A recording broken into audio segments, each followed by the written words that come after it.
be live. To all those tuning in, whether you be watching this stream live or perhaps watching the replay of this stream on either YouTube or Twitch, I greatly appreciate it. All I ask is that you please take the time to make sure you subscribe to the channel so you don't miss any of the cool stuff we'll be doing. Today, what we're diving into is something we have kind of created as almost like a trend here on the channel, where we go through each generation of Pokemon and rank them. Now, the tier lists are something I really enjoy doing. They're really fun because it really opens my eyes and gets me to really just, in the broader scope, look at all of the Pokemon from one specific generation and rank them amongst themselves. Last week, we did Unova because we were going in order from Gens 1 all the way up to 9, but then we did the Kalos one during the week of Pokemon Day when the Kalos games were announced because we were supposed to plan on do Unova that week, but the thing is the Unova games weren't announced, so then we did Kalos, then we did Unova the following week, which was last week, and so now we are on to Gen 7. Alola. Now, Alola is a generation, honestly, like that has, I'd say, grown on me the most out of any generation of Pokemon. I remember when Alola first came out, like, I was a big-time hater. I thought it sucked. Because, like, you're coming off of X and Y with Mega Evolution and the best anime we had ever seen for Pokemon at the time. Then we have the new anime, the new art style. Ash looked kind of whack, you could say. A lot of people said Ash looked kind of weird in the Alola anime. We have Z moves with those silly dances instead of Megas. And it was like, I don't know. To me, I was just like, meh. The starters were like, okay. None of them really like blew me away at the start.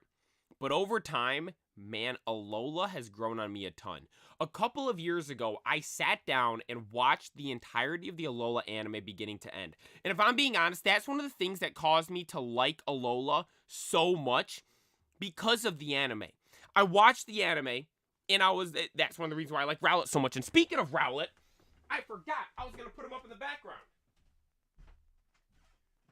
Rowlet in the Alola anime might be one of, if not my favorite Pokemon we've ever seen in the Pokemon anime. He's the best. Ash's Rowlet, he's so funny. And then in the episodes with one of my favorite episodes was the one when we first saw Meltan. And there's like all the Meltans, and they're like messing with Rowlet the whole day. And Rowlet was just trying to sleep. I think that's what my profile picture is from. I believe the episode where Rowlet's, the first episode where we have, because like there was, the episode ended and we had you saw Meltan, and then the next episode was like about like all the Meltans. They were in the Pokemon school eating everything, and then Rowlet sleeping up there in the classroom. All the Meltans come up and start messing with him. I believe that's what the profile picture is actually from. Then going on, Ash becoming the champion of Alola. That's when he became his like first ever like championship win and all that stuff. The TCG as well. I've never played the Alola games, I will note that. But the TCG is one of the best generations of the TCG. That's where we got Hidden Fates, all the cool GX Mons. We had all these cool Rainbow Rares, full arts, tag teams, all kinds of stuff. Awesome, awesome era of the TCG. And Alola just produced like nothing but good stuff. Yes, Ash looked weird, but remove that and like just ignore that. Everything else is absolutely phenomenal. And I've talked about this before. Obviously, Hoenn's my favorite generation as a whole. Based on the Pokemon, the starters, the legendaries, the pseudo-legendaries, the TCG, all of the different aspects of Hoenn are just amazing to me. Although, if you were to say I could go into the Pokemon world and you would drop me in a specific region, which region would I want to go to? Without hesitation, send me to Alola. Alola, the nice warm weather, it's based on Hawaii, all the awesome Pokemon there. I could have my boy Rowlet with me. We could have a Lycanroc, or maybe a little Rockruff. We could have a big bad Incineroar. We could have an elite team of Pokemon.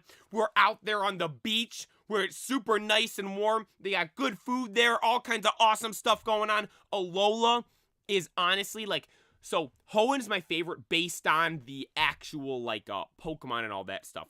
based on like how we saw the region portrayed, I think Alola is my favorite one. It is just, if I could live in Alola, if I could pick anywhere in the Pokemon world to live, I would pick Alola without a second's hesitation, because I just genuinely like Alola so much because of all the Pokemon and all that stuff, and most importantly, if I'm being real, the weather. Your boy likes some warm weather. And speaking of weather, it's been nice out the past couple of days. It's like 50 degrees and sunny outside right now, which might not seem, it's not like warm, but still, compared to like 30 something, I'll take a 50-degree day. I think it's supposed to get up into the 60s or something like that today. So we are on the up and up for the weather and all that stuff. So we're getting all juiced up and excited now doing the Alola tier list, preparing for the nice weather we're going to get in a couple months from now once summertime is in full swing. But Alola, you know, it's just summertime vibes, all that stuff. It is perfect. And I am so excited to get into this tier list we've got going on here today. Yo, Redstone, thank you for tuning in. I appreciate it. Let me hop on over to the tier list screen. And as always, we have the same basic categories. We have God tier up at the top, reserved for the best of the best. The absolute elite top tier Pokemon from this specific ranking we are doing here today. That being Alola. God tier is reserved for probably the single best Pokemon from Alola. S tier are the other best Pokemon from Alola. Again, God tier is to separate either one or two from the rest. Distinguish it from the rest as being the absolute elite and best one there is. S tier is the rest of the best Pokemon from the generation. Really good top tier Pokemon there. A tier is for the good Pokemon. B tier is for above average. C tier is for the average Pokemon. D tier is for below average. And F tier is for the bad Pokemon. We don't have a disgusting tier, because if I'm being honest, I don't think there's anything that I would warrant putting into disgusting. I don't know what these things are at the bottom here. These couple things here. It took me a little while to find a tier list that I could do. I had to make one where I added in a bunch of my own Pokemon because I couldn't find one that had all the regionals and all that stuff. And I wanted to include the regionals into this generation because this is the first generation where we really got like these regionals and stuff. Actually, is it actually the very first generation with regional Pokemon? It might be. Off the top of my head, I don't remember for sure. I believe it is the very first one. Because I'm trying to think, like, obviously it's the first one with a big bulk like this. But I don't want to be mistaken and say, like, oh, there's one other specific thing. No, I don't think there was. This was, okay, no. I believe it is. I believe this is the first one. Alola's the first generation to include regional Pokemon, so I had to include the regional ones in here. We got the legendaries, Ultra Beasts, all the Pokemon, the starters, and all that stuff, and I am just so excited to do Alola, man. Alola's so cool, one of my favorite generations, and I'm so excited for this tier list we've got here today. And for the very first one on the tier list, I don't know if we've ever done this before. I don't know if this has ever happened. We've done a ton of tier lists here on the channel. Let me actually check real quick. On my for those that don't know, those that may be watching, on my channel, if you go into the playlists tab, I have a playlist of all the different tier lists I've done. I have 19 currently, and for some reason, it doesn't have the fossil one yet, I don't think. So we've done 20 tier lists. This is the 21st tier list we have done total here on this stream. Number 21. Never before have we started with a God tier Pokemon. But today we do. Alola changes that with Rowlet going all the way up to God tier. I mean, it's the profile picture of the channel. We have a life-size Rowlet in the background. Rowlet I put as number 1 for the starter tier list. When we did the pick a favorite Pokemon thing, Rowlet was without a question my favorite starter, not only from Alola, but overall for all of the starter Pokemon there are. We picked Rowlet in Legends Arceus and played through the entire game. We're not entirely done with the game yet. We do still have that big final battle with Volo. We got to manage to beat him. But we've yet to evolve Rowlet, and we've kept him as a Rowlet because I like Rowlet so much. The perfect round guy. Rowlet's just the best.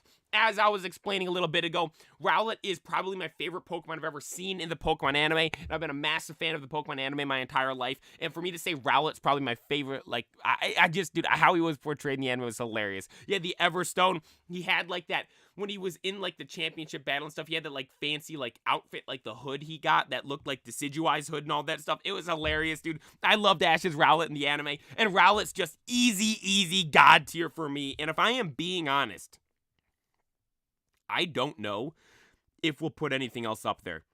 Kind of spoilers for the tier list, but Rowlet, I mean, we just got him in a league of his own. I was going to say we should rename it to Rowlet tier, but no, we're leaving it as God tier. We're having Rowlet at the very tippity top. Then the other ones here for the grass starters, I mean, obviously Decidueye's S tier. For those that don't know, your boy got to 45th in the world with Decidueye in Pokemon Unite.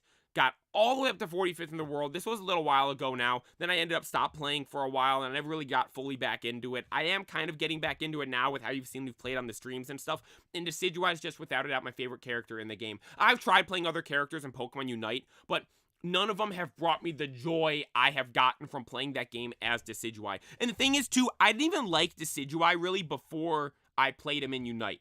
Full transparency and full honesty right there. I obviously liked Rowlet, but like Dartrix and Decidueye, like Dartrix I'm going to put in, whoa. Almost messed it up there. Dartrix I'm putting down in, not put Dartrix up in A tier. I'll bump Dartrix in A tier. I was going to say B tier, but like I can't jump, I can't put it down in B tier. I got to put at least up in A tier. I mean, I've always, it's a solid middle starter, especially considering how bad a lot of middle starters are. We've got to put Dartrix in A tier there. But like, I liked Rowlet beforehand, but like Dartrix and Decidueye were never Pokemon that really jumped out to me that I really liked. But then, I mean, I just played him in Unite, and I just fell in love with that whole evolution line right there. Decidueye is so much fun for me to use in that game. We played we did a 4-hour stream yesterday playing Unite, and the entire stream I was playing Decidueye and had a phenomenal time playing every single game. Rowlet, Dartrix, Decidueye, the Owl Trio right there. I think it's so cool too because we were talking about this a couple weeks ago on the stream.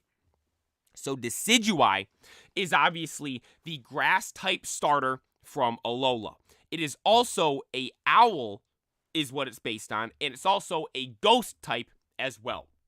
Now what it is based on is the Stilt Owl. I don't remember who specifically told me this, but shout out to whoever said this in the chat. So Decidueye is based on a Stilt Owl. The Stilt Owl was a owl native to the Hawaii Islands before humans like started living there and all that stuff. Shortly after humans like populated the area, they became extinct. But thinking about that, like it's the owl that was native to those lands. Decidueye is a owl starter in Alola. Alola is based on Hawaii, and the owls are now extinct, and Decidueye is a ghost type because of that. Like, isn't that so cool? Isn't that so cool? And then also to the legs, like I always thought Decidueye's legs were a little goofy, if I'm being honest. But you look up Stilt Owl, it's like the exact legs that Decidueye has. And also, dude, they're pretty big as well. I think like I looked it up one time. Do I still have the tab open? Does anyone else do this? Do you just open? I literally do have the tab still open. Look at this. Look at this. I'm gonna go full cam. I'm gonna show you guys. Look at this. Look at this. Stilt Owl. Look at the legs on this thing. It's literally like Decidueye. He has got those goofy legs he walks around with. It's the exact same thing. And then I'm trying to find the Stilt Owl size. Here we go. Let me try to find it. Look at this, dude. Look how big this thing was when it would be walking around and stuff. Look at that compared to a person. That'd be like me. So imagine someone does it say how tall that person is? Oh, it's in meters. I don't know meters. We're from the USA. I do feet. But, so imagine me standing here. I'm not that tall, but it's probably like up to here on me. Right, like around my waist or something like that. Like imagine an owl just walks up like that's that tall. Like think about that. If I'm standing here, what, to about right here. If I'm sitting down, it's to here on me, sitting down. Like, dude, that thing's huge. That'd be so cool if that was in real life. But unfortunately, they are now extinct, unfortunately. You know, with all the science stuff they're doing now, they got to bring the Stilt Owl back. I got to start making a trend for that on the internet. If we bring any animal back, everyone wants to bring back dinosaurs. I mean, have we not seen Jurassic Park? Everyone wants to bring back the woolly mammoth. I mean, like, where are those things gonna live? Everyone wants to bring back the dodo bird as well, because that's like one of the most iconic like Pokemon that's gone, or Pokemon. Animals that has gone extinct. Not funny they went extinct, but like I mistakenly called it a Pokemon. But they want to bring all that stuff back. Like, who cares about any of that stuff? Let's bring the Stilt Owl back, man. That thing's so cool. Real life Decidueye. I literally follow pages on Instagram that are literally just like owl pages, and it's just people with like pet owls and just like doing stuff with them. They're such cool animals, man. They're so awesome. And this whole line right here, I absolutely love. I think they're some of the best starter Pokemon we've ever gotten, and Rowlet is, for the first ever time, we start off a tier list with putting the first Pokemon up in God tier, and it's going to remain the highest Pokemon on this list for the remainder of it. I don't know if anything else will go up in God tier, but without a doubt, ain't anything overtaking Rowlet right there. But going from one starter to another, we go from the grass-type starters to the fire-type starters right here, with Litten, Torracat, and Incineroar. Now, a lot of people dislike Incineroar for one reason.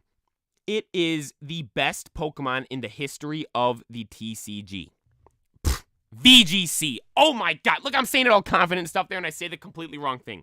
It's the best Pokemon ever in VGC. The best competitive Pokemon of all time. Wolfie's made countless videos of it. It's won multiple world championships and all that stuff. Incineroar's the GOAT when it comes to competitive Pokemon. Not because he's insanely overpowered where he's just sweeping through teams, but because of his, he's more of like a utility Pokemon in that sense. Like with Intimidate, Perish Song, Knockoff, all these different things on it. It is insanely usable and just good. You can put it in practically any team and it'll be good. Incineroar is a monster, man. It is so good. And a lot of people hate it because of that. They hate that Incineroar is just everywhere. And I'm like, okay, I have never been in the actual shoes of a legit VGC player. I'm not playing in tournaments and all that stuff. I just play for fun on Showdown, and I play on Battle Stadium in the main games. And when I'm playing, it's not a problem for me, because I'm not going in the actual legit competitive stuff. So I could understand how actual competitive players are completely sick of and absolutely hate Incineroar. But as kind of a casual, you could say, looking at it, I'm like, okay, timeout. Some Pokemon has to be deemed the best Pokemon ever. It's almost like we have over 1,000 Pokemon now. Obviously, something is going to be at the point to where it's insanely overpowered and just absolutely broken throughout the entirety of everything. Incineroar is that Pokemon. And a lot of people, I think, would assume it would be a legendary or something like that. But no, it's a starter type. Dude, the fact that it's a starter type Pokemon is the fact that it's a starter Pokemon that is absolutely insane. I think that's so cool. I think that a starter type being the most overpowered and broken Pokemon of all time is really cool, because it could be a pseudo legendary, it could be a legendary Pokemon, the Pokemon you expect to be insanely overpowered. But no, we have the Fire Cat from Alola. I think that is so cool. So Incineroar for me is up here in S tier. And also too, the shiny is phenomenal. We have is it Saturday or Sunday? What day this week is I think it's Saturday, is Lit and Calm Day. I am so excited for that because the shiny Incineroar is so cool. Shiny Torracat's cool as well. Torracat, I'm going to put up in, you know what, Torracat I might put in S tier. Because for a middle evolution, it is really good. And then Litten's up in S tier as well. And actually, I'm going to put, you know what, I think this is the first time ever we put it like this, where it goes Incineroar, Torracat, Litten. In backwards order like that. Normally we go, a lot of times we go Final Evolution for the highest, First Evolution, then Middle Evolution. Now we actually have it go highest, middle, lowest. I think that's pretty cool there, but it significantly gets better each time. And again, I'm not trying to knock Litten and say it's bad. We got it up in S tier right there. But a lot of the times we do look at where it's the Pokemon evolves and for the starters, and it's they get worse. But in this case, it's not, or in here, it's not the case whatsoever. The shinies are phenomenal as well. The shinies are absolutely phenomenal as well. Where the black turns to white on them, so you have the white and red. It looks so good. And for those that don't know, part of the Pokeplay lore, a bit of trivia over here, you have shiny Litten in the terrarium in the Indigo Disc. I was looking for that thing for so long. It was the first shiny starter I wanted to get in Pokemon Scarlet and Violet. We spent, I think, 3 Herba Mystica sandwiches looking for that. Hours and hours of looking. Couldn't find anything. And so I'm like, you know what? We're getting the shiny charm. Because all you guys were telling me how much luck you had with having the shiny charm. So literally, what I did was complete the Pokédex for the first time ever. I've been playing Pokemon games for years.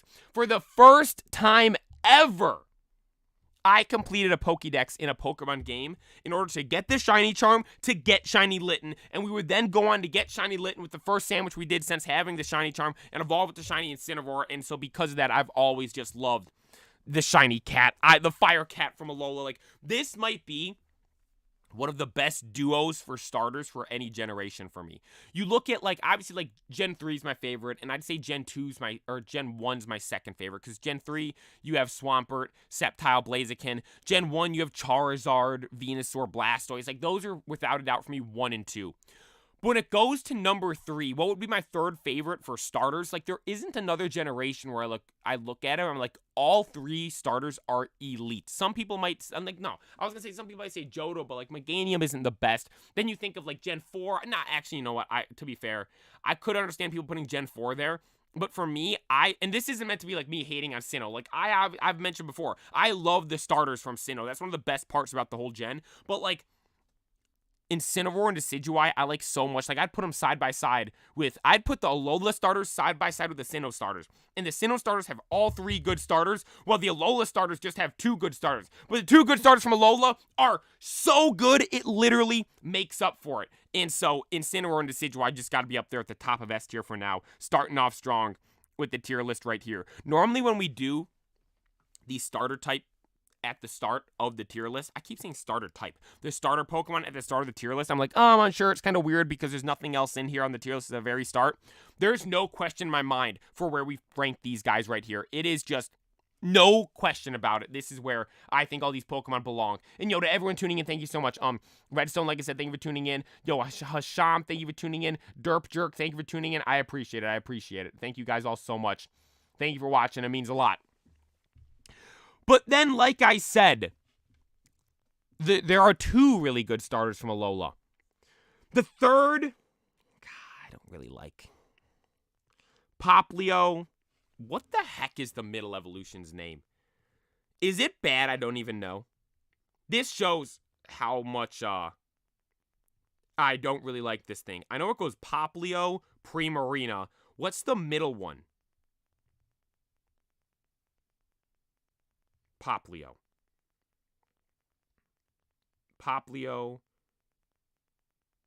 Brionne, and then it's Primarina. Poplio, Brionne, Primarina.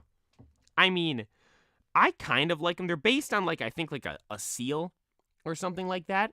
Because you'd think, like, the circus, like, Poplio I look at, it's like, that's, like, the circus seal things you'd always see. Like, it makes complete sense with that.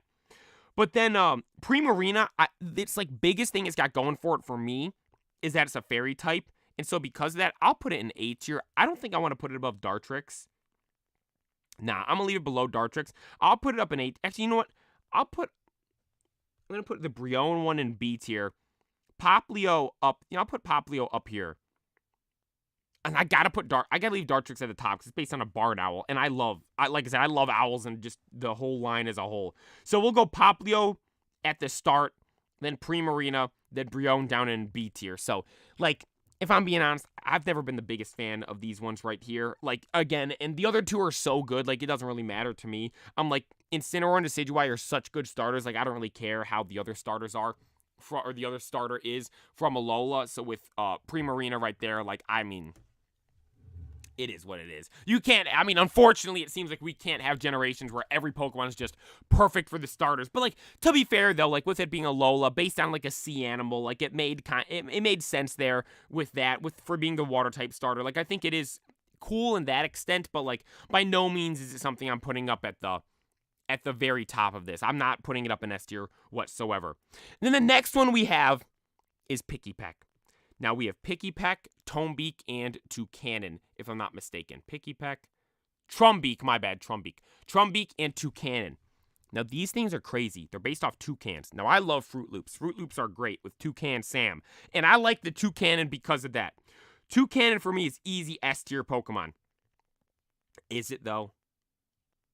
As soon as I said, nah. Actually, you know what? There's other mons that are going to be up in S tier. I'll put it up here. I'll put it above Dartrix in A tier. I'll put above Dartrix in A tier. Then these will both be A tier as well. Pikipek will be above Poplio, and Togebeak will be below there. We'll have them right there. Now, Picky Peck's obviously based on a woodpecker. I like woodpeckers. I think they're cool. Tomebeak or Tumbeak. I don't know specifically what animal it's based on. I don't know if they just try to do a combination of a toucan and a woodpecker, or if it's some other bird I don't know of. I do apologize about that. But toucan, dude, based on the toucan. If you guys haven't seen toucans before, just go on like Instagram or something and look up videos of toucans. They don't even look real. With their beak, like, it's absolutely insane. I see this one account on Instagram all the time. This person has a pet toucan, like, in their house. And they just look so cool, man. The beaks are just absolutely insane on those things. And you literally look at it, and it's like, those don't even look like real animals. Like, it looks like something that's fake or out of a movie or something like that. But no, it's a real bird that lives in the world we live in today. And for them to make the Pokemon, just like, they didn't try to add any extra fluff or stuff to it. They're like, no, this bird literally looks like a Pokemon already. Let's just make it into a Pokemon. Like, we don't even have to change it. Let's just turn it into a Pokemon. That's exactly what they did with the toucan, I'm mixing it all up. The toucan, the real life animal, to the toucanon, the Pokemon. It's perfect right there. And this is, I believe, the regional bird of Alola, one of the best regional birds there is. And speaking of regional birds, we gotta do a tier list of that as well. We did Fossil last night, and there's a bunch of other like smaller tier lists I want to do. We got to do the regional bird ones too. I think that'd be a cool one. But now we have Yungoos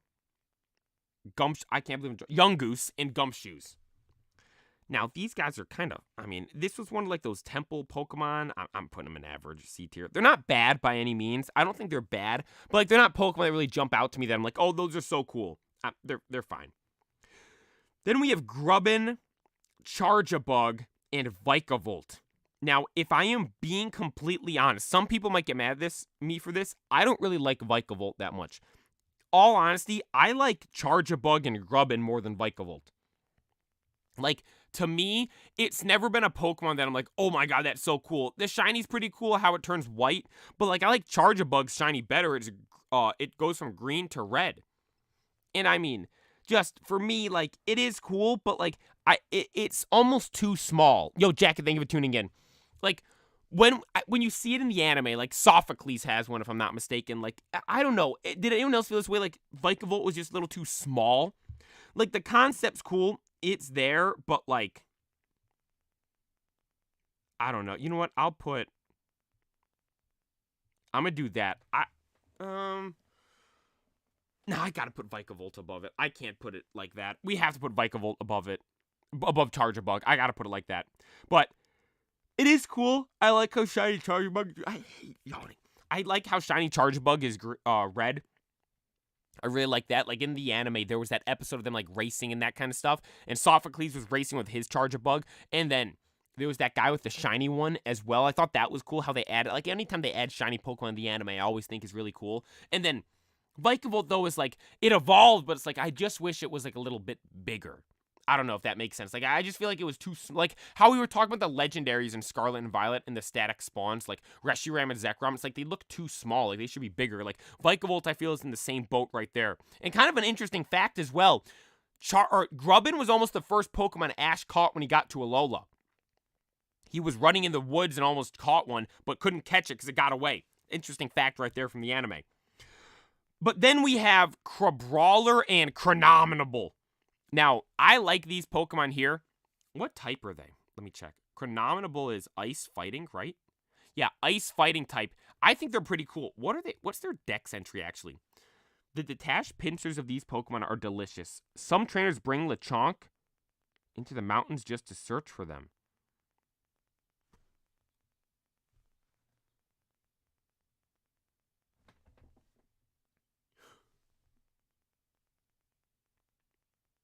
Wait. I'm on the Pokemon.com. The dex entry.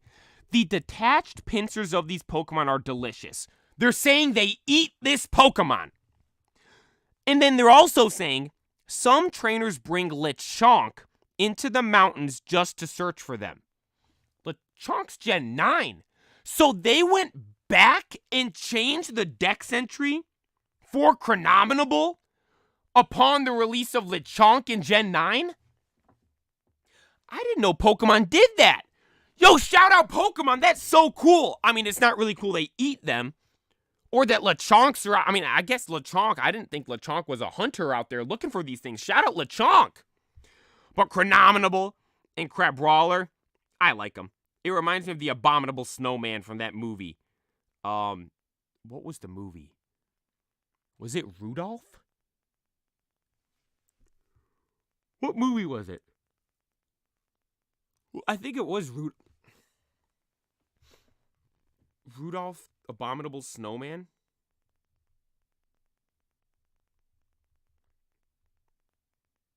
Yeah, it was Rudolph.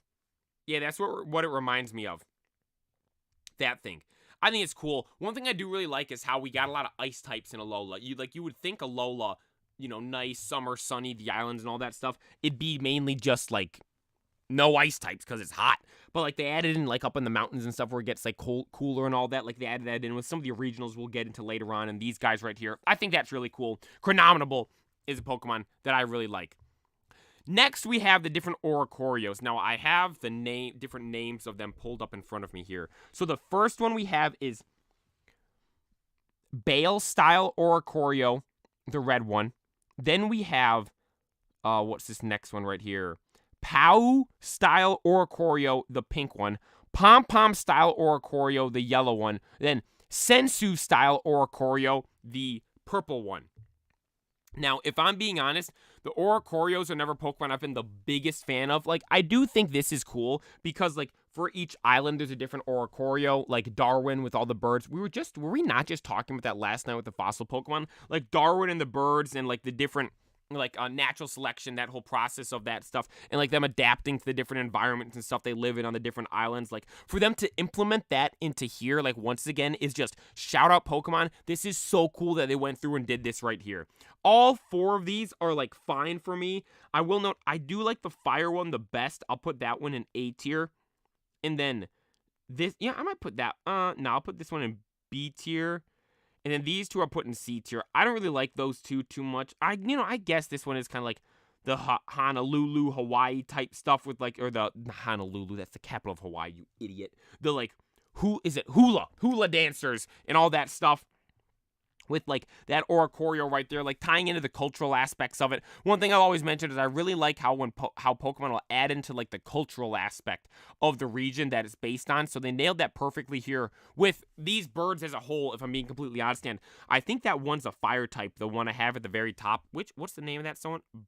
Bale? I probably am not saying it right. It's fire flying. Actually, all the types are different, right? So the red one's fire flying. The yellow one is electric flying. The pink one is psychic flying. And then the purple one is ghost flying. Oh, actually, I didn't realize it was ghost flying. I might put it a little bit higher because of that. Ghost flying, we'll bump it up above Grubbin. We won't put it above Charjabug, but I'll put it up above Grubbin. Yeah, I really like those things. I've always liked them. I think they're cool. Like the fire one specifically.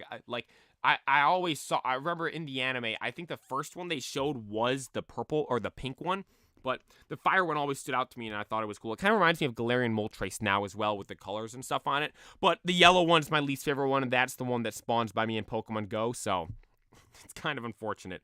But moving on now, we have Cutiefly and Ribombee. Sorry, I have the decks pulled up in front of me here, so I don't mess up any of the names because there's some, like, I was kind of surprised. There's a bunch of Pokemon in Alola where I'm like, I don't know the names. Like, I knew Cutiefly was the name, but Ribombee, I wouldn't have guessed that if I'm being completely honest. But Cutiefly, like, the name reminds me of Beautifly. And, like, these are just, average Pokemon. I'm going to put them below the Oricorio, like, nothing special about them, just little, like, kind of, what even, does it say what they're based on? I was going to say bugs, but, like, are they even, Ribombee can sense when people or Pokemon are feeling down, it will cheer them up with the handmade pollen puffs. So with it being pollen, it's got to be bugs, right? It's got to be, yeah. It's got to be. So, yeah. Those down there, C tier, it is what it is. I don't really like them too much. What type are they actually, now that I think of it? Ribombee is a bug fairy. Oh, okay, so the fairy makes sense, and the bug makes sense as well. So yeah, leave them down C tier. I don't really, they're average. They're fine to me. Nothing too crazy, but not bad by any means. But the next one here, Rockruff, the little guy. You guys know I love Rockruff, the little guy, the little dog. We shiny hunted Rockruff. We found 3 shiny Rockruffs, evolved 1 to a dusk or a midnight form Lycanroc, evolved 1 to a midday form Lycanroc, and kept 1 as little Rockruff. We didn't evolve 1 to dusk form Lycanroc because dusk form Lycanroc, in all honesty, I like the normal one better than the shiny, and also 2, I didn't have an own tempo shiny Rockruff. We just had normal shiny Rockruffs. But Rockruff here, easy S tier, going just below Incineroar. Easy for me all the way up there. And then the other ones as well, I'm going to put all of them in S tier, actually. All the Lycanrocs I'm going to put in S tier. I will note, though, I'm putting the other 2 forms of Lycanroc at the bottom of S tier. And then Dusk form Lycanroc is going to go up here. Do I like it more than Incineroar? This is a hard choice for me. Do I like it more than Incineroar? I really like Incineroar. Because it's so good in VGC, it's got a phenomenal shiny. But then Dusk form Lycanroc, like everything about this, like the Pokemon itself, I think is so cool. And again, I completely separate this one from the other ones because I think Dusk form Lycanroc is just so significantly better than Midday and Midnight form. Midday and Midnight form are cool, don't get me wrong. I love how the Midnight form is based on like a werewolf and all that stuff. I thought it was super cool. Gladion had one in the anime. But the Dusk form one is just a different level. How it looks, the orange pops so well. It has a combination of the 2 where it has like the rock spikes around the neck from Midday, but then like the horn from Midnight. Like it's the perfect combination of the 2 Lycanrocs. And for it to be orange as well, I think looks so good because it has the green eyes, which pop so well with the orange. And it's in the anime, so it evolves like as the sun's setting. And I learned about this in science class one time. So when the sun's setting and you're looking out over the sea, as it sets, like the very last second it sets, like there's the green flash. And that's like what happened in the anime when Ash's Rockruff evolved to Dusk form Lycanroc. First one ever as well, which is really cool to see. Like Ash had the first ever of that Pokemon in the anime. And like it's the green flash that happens as the sun sets. And then they have the green eyes right here in the Lycanroc, which evolves into this form of Lycanroc as the sun sets during the green flash and all that stuff. It's just so cool. I think it's awesome. I'm gonna... do I put it above Incineroar? I don't know. I like them both so much. You know what? But I was gonna say I'll put Lycanroc above Incineroar, but Ash had both of them on his team. Ash's Alola team's awesome, by the way. It is some of my favorite Pokemon of all time on it. He literally has a Rowlet, didn't evolve it, just like me. He has a Dusk form Lycanroc, my favorite form of Lycanroc. He has an Incineroar, one of my favorite starters. He has the Melmetal, one of my favorite mythicals of all time, arguably my favorite mythical of all time. And he has a couple of other Pokemon as well, which we'll get into as we go through the tier list here, but I don't know, man. I'm going to leave Lycanroc above it for now. I'll leave Lycanroc above Incineroar for now and see what happens as we go if I change my mind or anything like that. Is this the Sun and Moon Pokemon? Yes.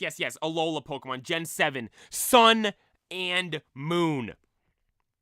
And what we're getting into now, we have Wishy-Washy. Now, Wishy-Washy is, it's fine. Its name, actually, let me make sure I get the name right. It is Wishy-Washy. Okay, it's solo form and school form. Now, the solo form, now, I will note, I do think this is cool. Anyone that's watched Finding Nemo, you remember the scene of all the fish when they're, like, going together, like, make the arrow? Like, I think it was it Dory was asking for directions, and, like, made the arrow, then did, like, the thumbs up and all that stuff. Like, that's what this reminds me of from here. And Wishy-Washy school form, I think is so cool. I think it is awesome how it, like, forms into that big, massive beast and all that stuff. I'll put it up in A tier for now, and then we'll put normal Wishy-Washy in B tier. I'll put it above Grubbin. One thing I will note, I'm not positive about this. Let me check.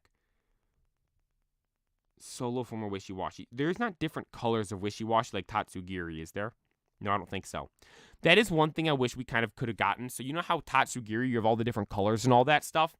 When you look at Wishy-Washy school form, you guys can't see it's behind the face cam. When you look at Wishy-Washy school form, it's got all those different colors on it. I kind of wish the Wishy-Washies were different colors, so it'd like kind of make more sense for the combination one, the school form one, but unfortunately we don't have that, but I can't complain too much. Like, all the colors on it are on normal Wishy-Washy, so can't complain about that too much, but still, I do kind of wish that was a thing with it. Felt like that was kind of a missed opportunity there, but nonetheless, is a cool Pokemon, and got Wishy-Washy school form in A tier, and the normal one down in B tier. Then we have Marini and Toxapex. Now, James from Team Rocket had Marini in the Alolan anime. And then Toxapex, your boy used a whole bunch in Gen 7 OU in Pokemon Showdown. I believe I think the moves, what was the move set? Sludge Wave or Sludge Bomb, one of those two, don't remember which one. Honestly, I think I would go back and forth between whichever one. No, I think I used Sludge Wave because I think that did more damage. I don't remember. Whichever one did more damage is the one I used. But then I had Toxic. I believe Baneful Bunker was the move. And Scald with Regenerator as the ability. So every time you swapped it out, it regained a third of its HP. And having the Toxic, you can poison other Pokemon. And then the Baneful Bunker acting as a protect move. This was the ultimate stall Pokemon. I used that thing so much, man. I was such a toxic guy playing that game. It was just, it was fun, though. I loved using that thing. And because of that, I'm putting Toxapex. He's an S tier Pokemon for me. Literally because of how I used him in Gen 7 OU and Showdown. It's a S tier mon for me. The Marini, I'll put in B tier.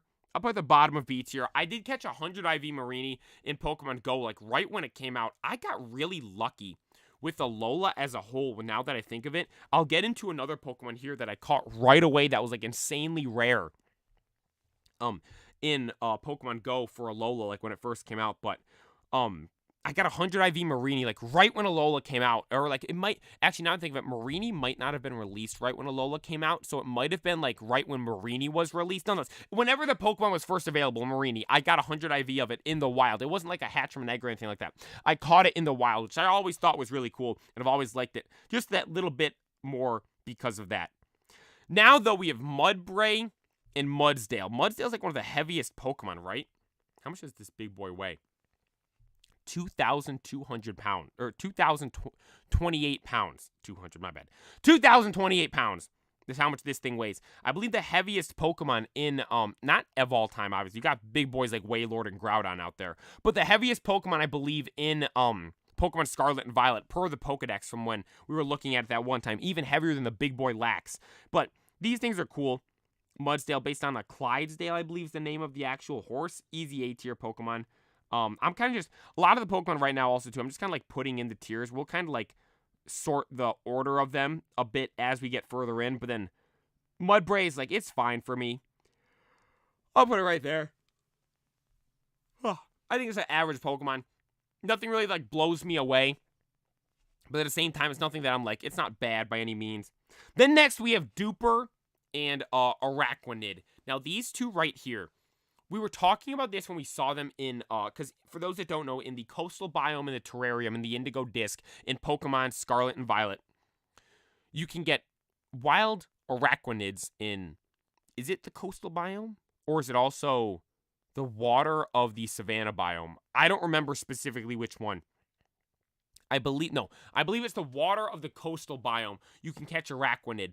And this thing it's like massive in game, and it's just so creepy and weird. If I'm being completely honest, it's just like a creepy looking Pokemon. Again, I've never really liked bugs too much my whole life. Like I was terrified of bugs when I was younger, but Araquanid is a Pokemon that like honestly gives me like the heebie-jeebies when I'm seeing it crawl around in just the normal Pokemon game. It's just I don't know. It is what it is. That's just how it is for me. I'm like, imagine seeing that thing in real life. Like you're in the water somewhere and you just see this massive water spider that's bigger than you come crawling over towards you. Dude, I would just poop my pants and die on sight. Like it would be absolutely terrifying. But I will admit, Araquanid is a cool It's got a sick name too. It's fun to say. Araquanid. I'm going to put it above Vikavolt.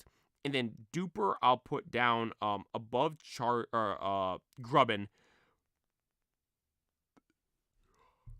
See?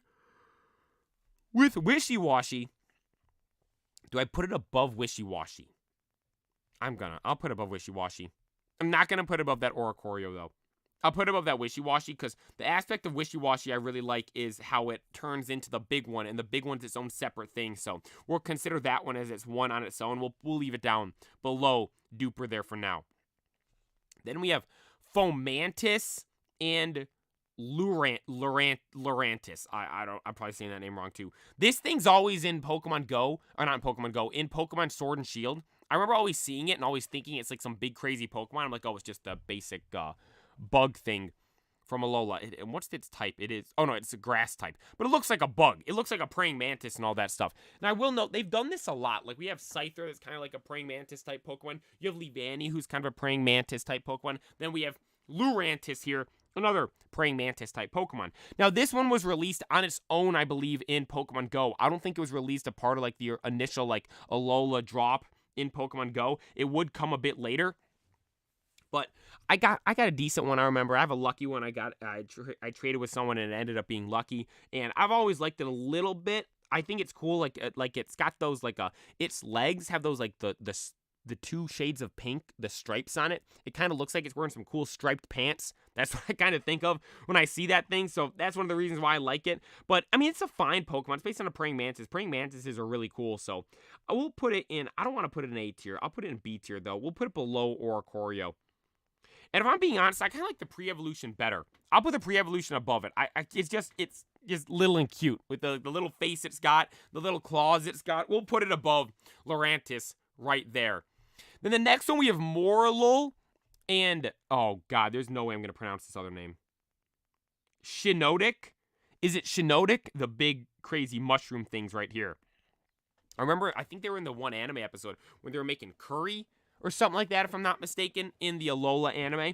And these things are cool. They're in abundance in the my favorite area in Pokemon Sword and Shield. I don't know the name of the town where Opal, the fairy type gym leader, is. Her area, like that town, is so cool. It's like in the forest there, full of these things all over the place. I think it's really, really cool, and I've always liked it because of that. A lot of people probably think it's from Galar, because how much you see that Pokemon there in Galar, but no, it's actually from Alola, the generation before, and I've always thought it was cool. It kind of looks like an alien, if I'm being honest. Like, we have, like, LGM and Behem as, like, the actual alien Pokemon, but with, Morlul and Shiinotic here, they kind of look more like an alien Pokemon to me, if I'm being completely honest. So I've always liked their designs. I think they're cool. B tier for sure.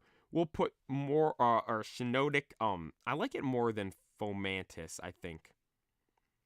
Morlul as well. I do think I like them better than Fomantis. Yeah, we'll put them like that. I do like them better than Fomantis and all that stuff. Now we have Salandit and Salazzle. Dark Fire for both of them, if I'm not mistaken. Oh, no, my bad, Poison Fire. Poison Fire. We're getting all the types wrong, too. My nose. Why does my nose always itch like this? Am I allergic to the microphone? We have Poison Fire for both of them, Salandit and Salazzle. Now, these are Pokemon I do think a lot of people really like. If I am being honest, I've never really liked them too much.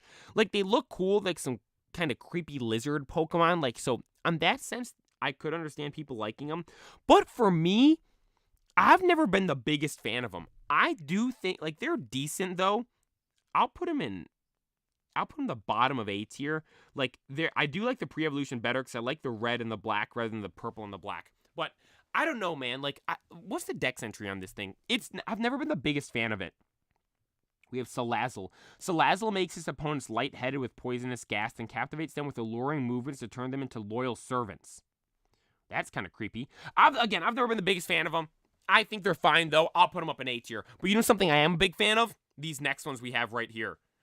Stuffle and Beware. I remember the first time I saw Beware. I was at a Walmart going over to the Pokemon section, and there was a Beware GX box. I never ended up getting one, but I saw that Pokemon. I ended up getting like the Snorlax GX box that had like Snorlax with pulverizing pancake. Obviously, I had to pick the Snorlax one, but I remember Beware. It reminded me of Neapolitan ice cream with the brown, the white, and the pink for the chocolate, vanilla, and strawberry ice cream. That is what it has always reminded me of. But I always kind of liked it just because I was like, that's kind of like, it looks like such a basic, goofy design. Like, I liked it because of that. And then I saw it in the anime. One of the most underrated fights of all time in the Pokemon anime is Beware running ones with the yoked monster from another world, Buzzwole. We had Beware and Buzzwole going toe-to-toe. Buzzwole was beating up absolutely everybody the entire episode.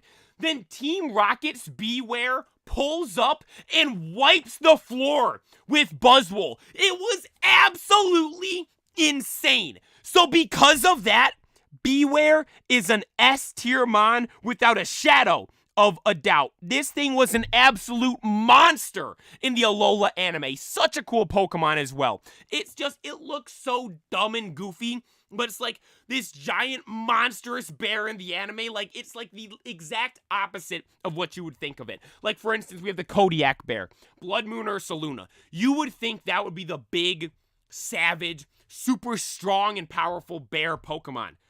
Now, we haven't seen that in the anime, so I can't really judge the Kodiak bear. I do assume that is the case with the Kodiak bear. But you look at Beware in the anime, it literally fits the description of all of that. Like, if you were to tell someone in the Pokemon anime for Sun and Moon, there was this big, monstrous bear that was insanely strong and never lost a fight and was always looking to throw hands, they would probably think of some big, monstrous, crazy, vicious-looking bear. Then you show them Beware, and they'd probably laugh. But they don't know what Beware is capable of. They don't know how strong this thing truly is. Has a decent shiny as well, where the pink turns to orange. I've always liked that as well. And Stuffle's cool. Stuffle's a cute little guy. We'll put Stuffle up in A tier too. Stuffle will go right about, let's put above Tonebeak and below the Clydesdale. So, but Beware though is up there in S tier. I don't want to put him above the little guy Rockruff, but we'll leave him up there in S tier. Beware is one of my favorite Pokemon from Alola. And as we're going through this, I'm realizing how much I like a lot of these Alola Pokemon.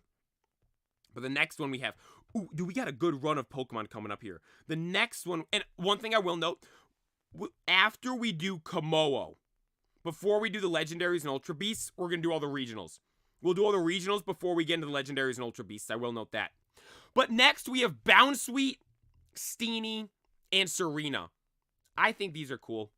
I wish I could get the shiny in Pokemon Go, but it just doesn't seem to want to happen because we looked for just a single Bounsweet for like 30 minutes at the end of one, and I think it was like 20 minutes at the end of a stream. Like we found what we were looking for. I didn't want to end the stream, so we kept streaming for a little bit longer, and where I was like, you know what, maybe we should try to see if we can do a Bounsweet shiny hunt. So we were looking for like a spot to do Bounsweet.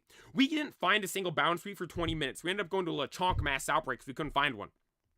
Steenie, we had a mass outbreak for, it was on Monday, I think, when we were doing the Heracross shiny hunt. Found a mass outbreak for that. It was on the edge of a cliff, and we got 3 spawns for the mass outbreak. It was awful. Then Serena beats the piss out of me every time I see it in Pokemon Unite. Now, I will note it isn't as good anymore in Pokemon Unite. But when that thing first came out, I mentioned I played Decidueye, and every time I saw Serena, if I got in range of it, that thing was using its Unite on me, where it throws me up in the air and kicks me in the mouth about 11 times, then I fall down and I'm dead. That's what happened with me going against Serena in Pokemon Unite time and time and time again. Although, despite all of that stuff, I do like these Pokemon. Now, I do not know if I put them in S tier or the top of A tier. I'm going to put this whole line up towards the top of A for now. Nah, I like Picky Peck above them. I'm going to leave those two there for now. Serena, though, I don't know if I want to put it S tier. It has a decent shiny. We had the Radiant Serena. I'll leave it A tier. I'm going to leave it A tier for now. This might be one we come back to that I bump up. Excuse me. This might be one that we come back to later on that I bump up. Let me read the dex entry for it as well. This Pokemon is proud and aggressive. However, it is said that Serena will instantly become calm if someone touches the crown on its calyx. The crown on the top of its head. We'll leave it A tier for now. I'll leave Serena A tier for now.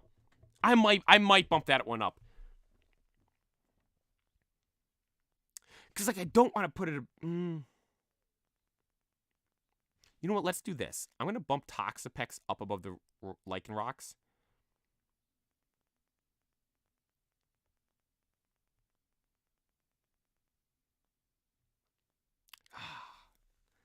I'm not putting it above Toxapex.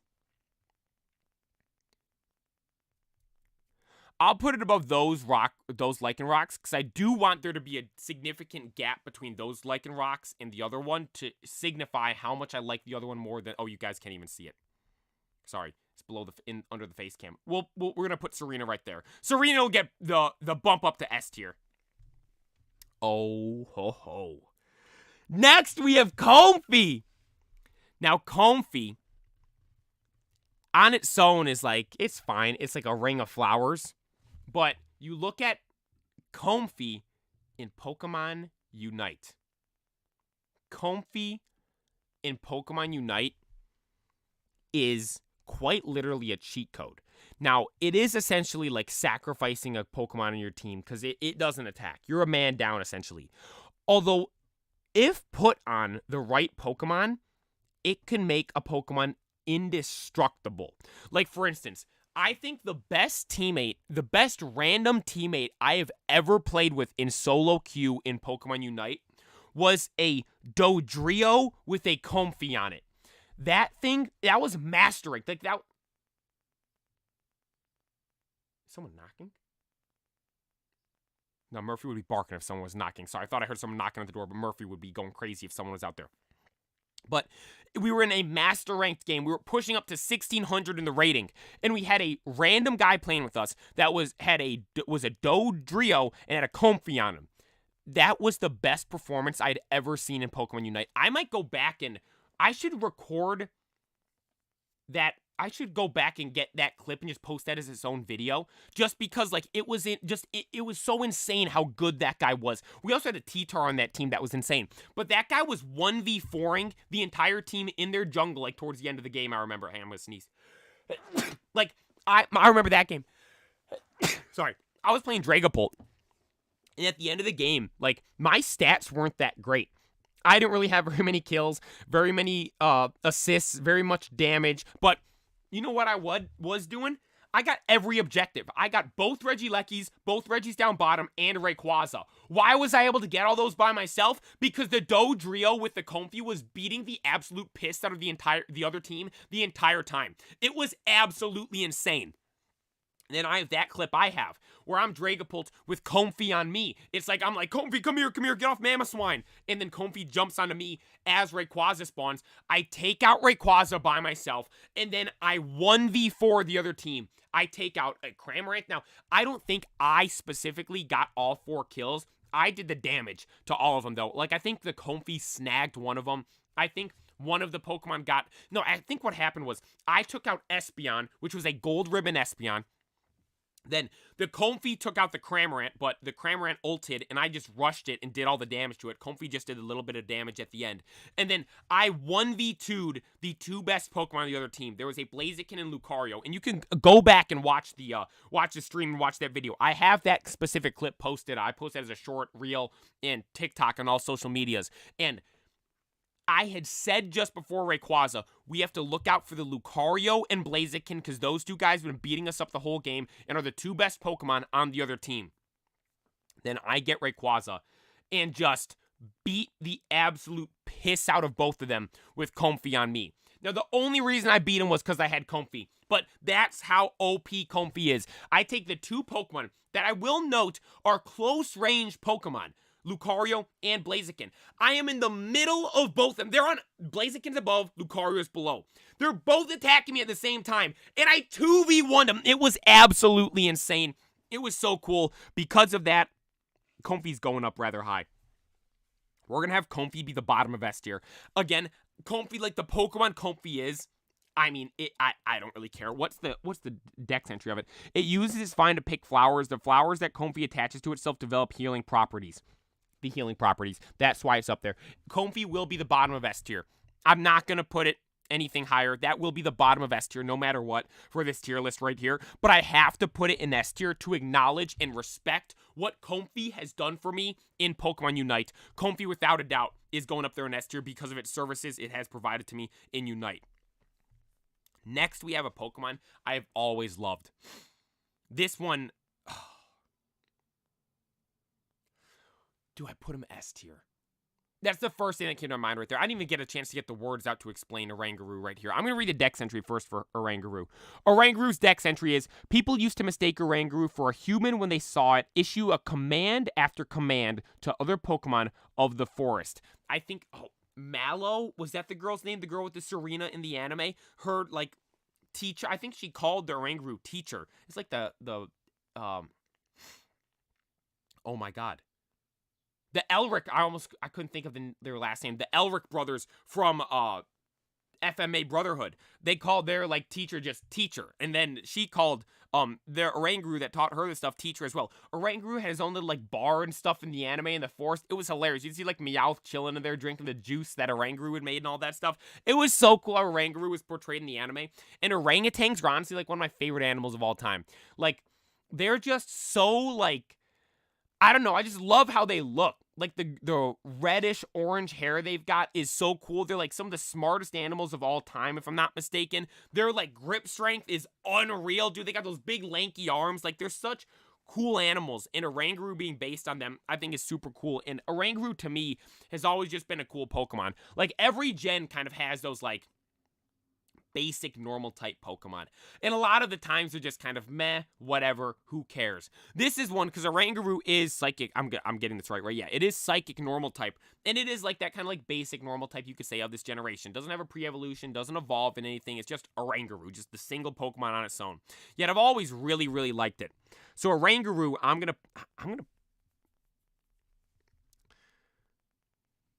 put in the top of A. Nah, I'm putting Oranguru S tier. I literally, like, every time, I was going to put an A tier, but literally every time we see Oranguru and I mention Oranguru, I always say how much I like Oranguru. So I have to put an S tier because of that. I have to put it up there. Next, we have Passimian. Now, once again, another Pokemon based on a monkey. I believe this one is fighting. Yeah, pure fighting type. And its dex entry states, this Pokemon battles by throwing hard berries. It won't obey a trainer who throws Pokeballs without skill. Now, this guy right here, I've never been, like, I was just mentioning how much I like Oranguru. Passimian, though, I've never been the biggest fan of. I'm going to put it below Wishy-Washy.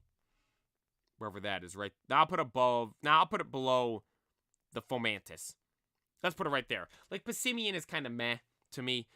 I will note, in Pokemon Go, every time it spawns in, it almost startles me because it's massive, dude. It's massive on the map in Pokemon Go when that thing spawns in, but it is what it is. I've never been the biggest fan of it. I really like Oranguru. Passimian, meh. It's okay.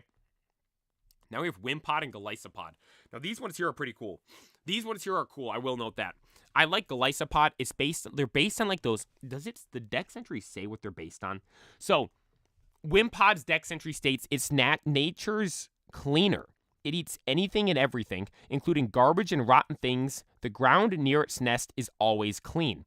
And then Golisopod's dex entry states, it will do anything to win, taking advantage of every opening and finishing opponents off with the small claws on its front legs.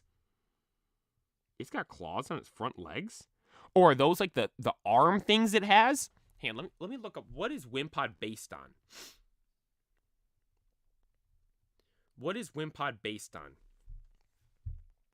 Isopods. That's what they're called? Yeah, these isopods. Are these things still real? Maybe the giant isopods are extinct? Habitat, the ocean. Top 5 pet isopods. People have these things as pets in real life? Have you guys ever seen those giant ancient ones? Let me look up giant isopod. Yeah. When I look up isopod, one of the first thing that comes up is isopods for sale. The isopod Doritos, what is that? Wait, isopods like eating Doritos?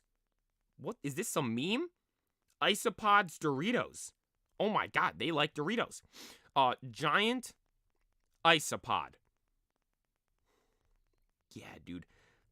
Oh yeah, oh god, dude, I'm getting the creepies just looking at this thing. I gotta show you guys this picture right here. The picture is a little blurry, I will note, but look at the legs on this thing, dude. Look at all those creepy, ugh. It almost creeps me out, all those creepy legs. I gotta get that off my screen, dude. All those creepy, crawly legs, ugh. It is creepy and a little weird, but I will note, it makes for a pretty cool Pokemon. Wimpod and Golisopod. And I will note, Wimpod, you need 400 candies to evolve to Golisopod in Pokemon Go, which kind of sucks. Golisopod does have that cool ability, Emergency Exit, or cool depending on how you look at it, where it just instantly goes back to you when its HP drops to a certain degree. But you know what? I don't want to put you know what? Golisopod's too cool. I have to put it in S tier. Let's put Golisopod just below Beware. I want to put it above Torracat and Litten. Let's put it below Beware. And then Wimpod, because of the animal it's based on, we'll put a below Snubble. We'll put it right there. I think that's a good spot for it. Can you guys see him? Yeah, you guys can see him. Perfect. I just want to make sure the face cam wasn't covering up where I was putting him. Next, we have a Pokemon we just shiny hunted. When did we get this thing? Was it Friday, I think? We got the shiny of this. Sandygast. The shiny is phenomenal. For those that don't know, the shiny's all black, and the shovel turns yellow. Now, you might be thinking, what the shovel? Like, the shovel, honestly, makes no difference to me. But it turned to the black sand, I think, is so cool. Because for those that don't know, like, obviously, Sandygast is based on, and, like, the Palisand are based on, like, sand castles and all that stuff. And there's actually beaches with, like, all black sand. I think a lot of the times it's from, like, like volcanic stuff or something like that is what causes the beaches to turn black and all that. It's really cool. And to see them take and like, here's the thing too, like beaches all over, like beaches and sand aren't like rare. Like sand is like a common thing in a lot of the world. Anytime you're by water, pretty much, you're going to find sand, or the sea, I should say. The majority of the world is made up of water, and there's a lot of land, and all the borders for the land have sand. So sand's a pretty common thing. But then the black sand beaches are kind of like rare, you could say. And for the shiny, which is rare, to be the black sand, I think that is so cool. I genuinely do. And because of that, dude, I might put these up in A tier. I think they're going to go towards the top of A tier. One thing, too, you know what? I'm going to put these these are going to be the top of A tier for me. These two right here. It is Palisand. Palisand and Sandygast. Let me read the dex entries for them here. Sandygast, if it loses its shovel, it will stick something else like a branch in its head to make do until it finds another shovel. So Sandygast likes its shovel. Then Palisand. The terrified Whoa, hang on, it's starting off scary. The terrifying Palisand drags smaller Pokemon into its sandy body. Once its victims are trapped, it drains them of their vitality whenever it pleases. Yo, that's kind of terrifying, but despite how terrifying that may be, I think it's an awesome Pokemon. One thing, too, I got to bring this up. I got to mention this. So when I was younger, we would always go on, like, vacation. We'd go to, like, we had some relatives that lived a little bit away, and we'd go visit them. And when we would go visit them, we'd always go to this beach. And at the beach, we would spend hours out there at the beach building sandcastles and stuff. Those are some of my favorite memories I have from, like, when I was little. God, this place was the best. The downtown was so cool. Then right below, like, I remember, like, the downtown was, like, up on a hill. And then, like, there was this steep hill that goes down almost. Not, like, a big, like, long, like, maybe it was about, like, 25 yards long, the hill, from, like, top of the hill to bottom of the hill, from, like, walking, like, length, like, obviously you have to walk down, but, like, top to bottom, like, top's up here, bottom's down here. The distance between maybe, like, 20, 25 yards. It wasn't, like, massive, but, like, it was, like, that decent hill you'd walk down, and it was so cool because, like, you'd walk down from the town. It was all there was all grass there as well. The town, it was cool. It was like brick, like brick by brick, like for the roads and stuff. It wasn't like paved roads. It was brick roads. And then the town, there's all these cool little stores in the town, all these cool restaurants and all that stuff. Really good ice cream place we'd always go to. But you'd walk down, and there was all, like, this grassy hill, and then there was, like, a big, long sidewalk right at the bottom of the grassy hill, and then there was, like, one path, like, a big concrete path. Like, think about, like, maybe, it might have been, honestly, like, the width of, like, 2 roads, like, the typical width of a road in the U.S., I will note, because I know, like, in other places, I almost said other worlds, other places in the country, like, or in the country, I'm messing this all up. Other countries, you like, those little tiny roads in Italy and all that stuff, no, like, American-sized roads, like, probably double that, like massive, like concrete, like concrete squares and stuff, a path that would walk all the way down to the entranceway for the beach. And then, like, obviously there was a road off to the side where, like, people could drive in and stuff, but, like, this was the way to get to it through the town. And you'd go down, there was the giant sidewalk that like was that like the start of the beach. Then there was that sidewalk that ran all along the bottom of the hill. Then there was all sand and stuff in that one massive path. And right at the start of that massive path, like you go to the bottom of the hill, there's the sidewalk there, and then there's the path that goes out to the beach and the ocean, or it wasn't technically the ocean, it was a lake. And then you have sand on either sides. There was a pizza place right there. That pizza place was one of the best places I've ever been to. Now, if I'm being honest, I don't remember the pizza too much as I remember the lemonade. Your boy loves lemonade. Lemonade's on, I mentioned I don't drink soda too much. Like, I drink, like, tea. I don't drink coffee. I don't really, like, mainly, I'm all water. That's all I really drink. Like, normally when I go to restaurants and stuff, I don't even get anything to drink. I'm just cool with water. This place had the best lemonade I'd ever had in my life. I haven't been back there in years. We've got to go back. I got to go take a trip one day just to go to that restaurant to go get that lemonade. But you might be thinking, why are you talking about this restaurant over here in this town? Because some of my best memories from when I was little is eating pizza and lemonade at that place, then going down to the beach and building cool sand castles and stuff all day. Or being at the beach all day, then going to that place and having the pizza and lemonade after. It was the best. And when we'd build sand castles, I'm not building just some sissy sand castles. I wonder if I think we have pictures of it. One day I might have to show it on stream. It's so cool. If I ever bring up sand castles or something like that again, I'll try to get pictures so I can show you guys. We built like legit sand castles and stuff. We're not doing like the sculptures and all that you see some people do, or like massive sandcastles. What we would do is maybe they're only about like this tall, but we would have entire battles on the beach. We'd bring all kinds of like army guys, Star Wars figures, Transformer figures, all kinds of stuff, man. We would have like legit like maybe like I don't know, like 6 feet wide and like maybe like 4 feet deep, like. And you might be thinking, that's not that big, but, like, think about it. Like, army guys are, like, this big, dude. And we'd have entire scale battles. We'd be building castles and stuff for them. Giant trenches and all that. Moats and all that stuff. It was so much fun. And because of that aspect alone, how much fun I have and how many good memories I have in my head of building sandcastles and stuff and playing in the sand like that when I was younger, that is why Palisand and Sandygast are going to the top of A tier right there. But this next Pokemon right here, if I am being honest, when I saw the tier list here, and I was scrolling through and just looking through, and because I will note, I had to add in all of the regionals myself, like I said, because I couldn't find one that had the regionals. But as I was looking through to see if it had the regionals, I saw this thing. And I will say I have seen this thing before, but I am like, honestly, like, gun to my head, if you were to ask me the name of this thing, I wouldn't be able to get it. I would not be able to get it. We always talk about how there's the guy that's like, on a scale of 1 to 10, what's your Pokemon knowledge at? And I'm always like, I'd tell this dude 1 and fleece him for everything he's got. But if I told him 10 and he threw me this thing, people would be in the comments on his TikTok saying I'm a fraud. Because I would have had no idea what this thing's name is. The name of this Pokemon is Pyukumuku? Is that how you... I'm probably saying it wrong. Pyukumuku. This thing right here. Its dex entry is, it lives in warm, shallow waters. If it encounters a foe, it will spit out its internal organs as a means to punch them. And it is a pure water type. Pyukumuku. It kind of reminds me of a sea urchin type Pokemon. And now that I think of it, what gen is Pinurchin from? Is that from Galar? Hang on, no way. Pinurchin's from Galar? Oh, shoot. Wait, no.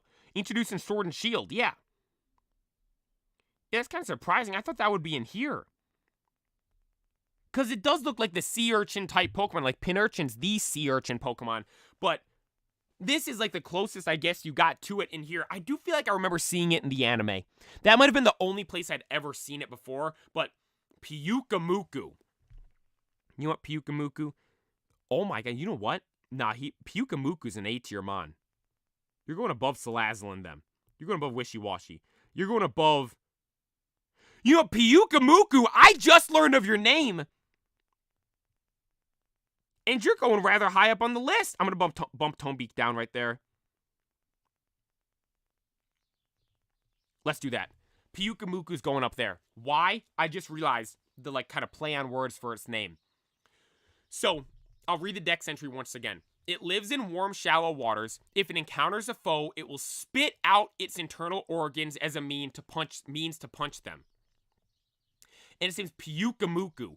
It's puking out its internal organs as a defense mechanism to fight back against a foe. Pyukamuku, I respect your game, so we're putting you up an A tier because of that. Then this next one. We have Type Null and Silvally. Now, these things look gnarly. I will note, Type Null, I do like how it looks better than Silvally. I like because it has like that like mask on it almost. Now, I do believe that that's like the point of it. Like, I think like Type Null turns into Silvally when it loses the mask on its face. I'll read Type Null's dex entry right here. Rumor has it that the theft of top secret research notes... Wait, I'm reading this weird.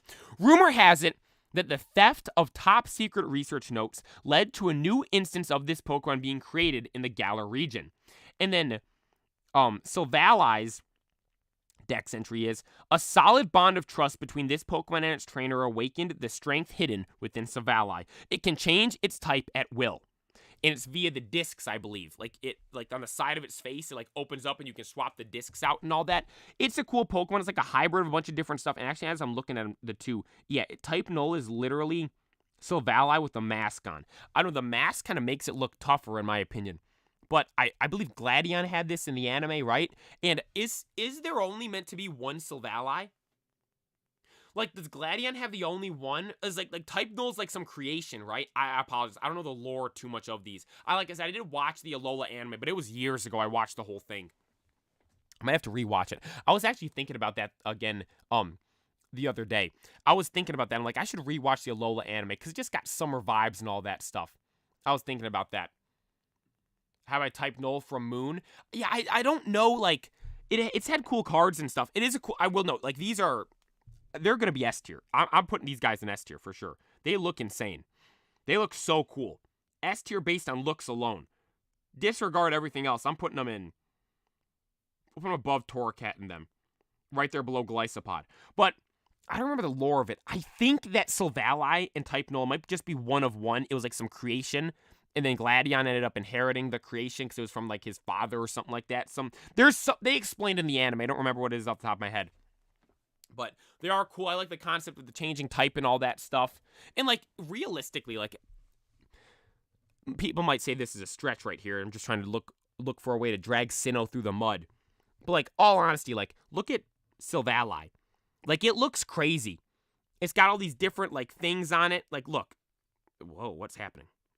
I'm not going to try to zoom in again. I want to close out the tab. We have Silvally. It's got all this different stuff on it. Looks crazy. Like, they got the different legs. The head's different. The body's different. The tail's different. It's like a mismatch of, like, kind of a patched together Pokemon and all that stuff. Realistically, like, this thing looks more like a God-type Pokemon than Arceus. Like, Arceus is the god of all Pokemon. It looks just kind of like some basic weird Pokemon. Maybe not so much like Arceus. This looks like the opposite of that. Like, it looks like it'd be an opposite of Arceus, if I'm being honest.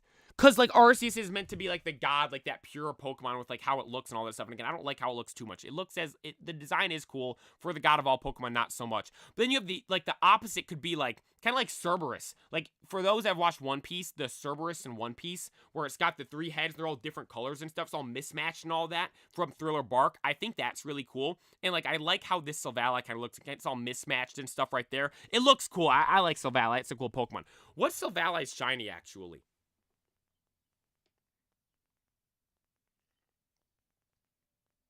Doesn't change that much, right?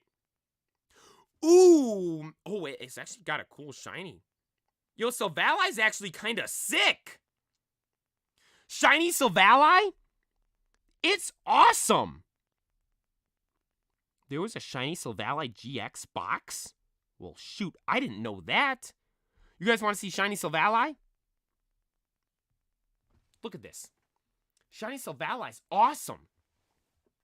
Look at that. It's so cool. I love, like, it's like the same shade of, like, yellow as Goodra. Man, they gotta add that thing in Pokemon Go. Hopefully, we're getting like an Alola themed Go Fest this year. Hopefully we're gonna get a bunch of Alola stuff this summer once again, and hopefully we'll get Silvally this summer. That would be awesome. Oh, and speaking of stuff, I didn't mention this when we were doing the Lycanroc one. I meant to mention this. So another reason why I like Dusk Form Lycanroc so much is because in Pokemon Go, Dusk Form Lycanroc was released the same day as Rowlet Calm Day. During Rowlet Calm Day, you had the opportunity to get 2K eggs that could contain a Rockruff that could evolve into Dusk Form Lycanroc. Now, that upset me at first because I'm like, I've been saving 100 IV Rockruff. I wanted to evolve into Dusk Form Lycanroc. But similar to the actual games where you need the own Temple Rockruff, which is essentially like deemed as a separate Pokemon than the normal Rockruff altogether, you needed the own Temple one to evolve into Dusk Form Lycanroc. In Pokemon Go, you need that special. They don't have abilities and all that stuff, so they just designated it as its own Pokemon. You need this special Rockruff you were only able to get in 2K eggs during Rowlet Calm Day to get Dusk Form Lycanroc in Pokemon Go. My second 2K egg I hatched that day. Obviously, I was going on and playing the whole day, so I was hatching all kinds of eggs. The second 2K egg I hatched the Rockruff to evolve into Dusk Form Lycanroc. I've been trying to hatch Larvesta for months now at this point. My luck with hatching Pokemon from eggs in Pokemon Go normally is big stinky booty cheeks. But I managed to get the Rockruff on the second egg I hatched. I couldn't believe it. I evolved it to Dusk Form Lycanroc. Actually, not right away because I was going to, but I had to wait because it was too late already by the time I had hatched the egg and realized it was actually the Dusk Form Lycanroc in the first place. And I wasn't able to evolve it. So I had to wait a couple days. I actually made a short of it. I made a short of it on my channel for when I evolved it to Dusk Form Lycanroc, but that's another reason why I like it so much as well, because I managed to get it so quickly. And is that the rarest Pokemon in Pokemon Go right now, actually? Is it? It might be, because I don't know if the eggs are even available right now. I'm going to make a short about that for this week. Is this the biggest flex in Pokemon Go right now? Dusk Form Lycanroc, the rarest mon in the game, because it was in the game, you literally can't get it right now, and it's probably going to come back, and when you were able to get it, it wasn't like Armored Mewtwo people say is rare, which I never really liked Armored Mewtwo too much myself, but I will note, I don't have one in the game, but like those you just had to beat the raid. Now, and I will note, raids were harder to do back then, so you could say that is pretty rare, but like right now, it was only available for what, 5 hours? No, the Calm Day was 3 hours long, it was only available for what, 3 hours? Because I don't think you can get them out of 2K eggs anymore, so that might be the rarest spawn in the game now that I think of it. Yo, shout out Lycanroc. But moving on now, the next one we have Meteor. Now we have Meteor form and Red Core form. I believe the cores have different colors, right? So they are rock flying types. And I'll read the deck. Is the dex entry the same for both of them? Born in the ozone layer. Okay, no, they have different dex entries. So we will go, I believe it goes from this one to this one, so we'll flip them right there, and I'll read the dex entries like that. So Meteor form Meteor. The dex entry states, this Pokemon is born in the ozone layer. It falls to the ground once the outer shell enclosing its core grows heavy. Oh, so once the shell gets heavy, it falls down? Then you have Meteor, the red one. Meteor that fall to the ground, try to return to space, but their wish will not come true. All they can do is fade away. This is one of the most depressing dex entries there is in Pokemon. Again, we have Meteor here. The Pokemon... Here's the thing, too. I remember the anime episode for this. I remember the anime episode where they had Meteor, and it was like the theme of the episode. And I remember Ash and all the, his friends from the Poke School where they were learning about the Pokemon, and someone probably the little chubby guy, Sophocles, he's probably like, what happened to the Pokemon when they fall down? Do they go back up into space? And the professor or someone, or the teacher was just like Kukui, I'm pretty sure was just like, no. They die. Now, they didn't exactly say they straight up die, but that was the gist of it. And the dex entry here for Red Core Meteor literally is Meteor that fall to the ground, try to return to space, but their wish will not come true. All they can do is fade away. I mean, name a more depressing Pokemon right there. Poor Meteor. But I will note, the colors are really cool on him. in the anime too. I believe there were different colors and stuff of them, which I thought was really cool. And I do like how they look, like with that hard outer casing and then the little, it's like a piece of candy where it's like you got to take off like the wrapper or something like that. And then there's like the good piece of candy inside. It reminds me of like some fruit, maybe, or some kind of, yeah, I'd say a fruit where it's like this crazy like look on the outside and the inside. There's all this good stuff in there. Like that's what it reminds me of. I'm going to put them up in, you know what? Should we put on the top of B tier? You know what? Out of respect for Meteor, because it dies. So here's the thing. Which looks better for me? Excuse me. Meteor. Put him at the top of B tier or bottom of A tier? Let's put him A tier. Let's put him bottom of A tier. Shout out Meteor. And, I mean, I guess rest in peace to all the Meteors as well. Next, we have Komala. The Pokemon that's always sleeping and was always ringing the bell in the anime. Komala. Now, Komala's pretty cool. I like it's the koala Pokemon. Now, here's the thing. Are koalas, do they live in Hawaii? Where are koalas from? Komala. Spends its entire life sleeping. It feeds on leaves that contain a potent poison only Komala can break down. Where are koalas native to? Oh, Australia. Pfft, duh. How did I know that? Yeah, koalas are native to... Koala? That just kind of... It's kind of a weird name. These things are kind of weird-looking animals now that I look at them. I remember always thinking they were like these cute little guys, but as I'm looking at these pictures of them, they kind of look weird. Like, look at this guy. Honestly, I always thought like koalas were these cute little things. Look at that guy. Are they like marsupials? Is that what they are? Koalas are endemic to Australia, where they can only be found in southeast and eastern parts of the country along the coastlines of Queensland, New South Wales, South Australia, and Victoria. They live in forests and open woodlands, typically dominant by eucalyptus tree species. What are koalas? I think that's marsupials, right? What are koalas? Marsupials. Oh, look at the big brain right there. They are marsupials. Wait, their own type of mammal called marsupial. Although they're so different from others, they classify as their own.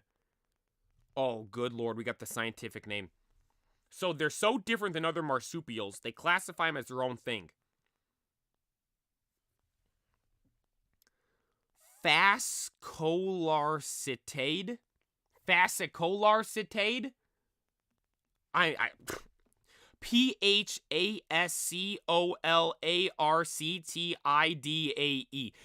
When I read those letters out right there, it was literally I went up to a keyboard and went and just did that, and that's how I came up with the name. I don't know how to pronounce that. My bad. That's crazy. Who comes up with the pronunciations for those things as well? Don't all koalas have like some kind of STD too? I remember learning about that in school too. Do all chlamydia, right? Is that what it is? 90% of the koala population has chlamydia, a bacterial disease. Wait, it's a threat to the species?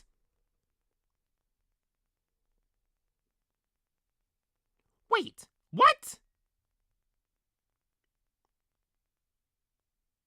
They got it due to infected sheep and cattle.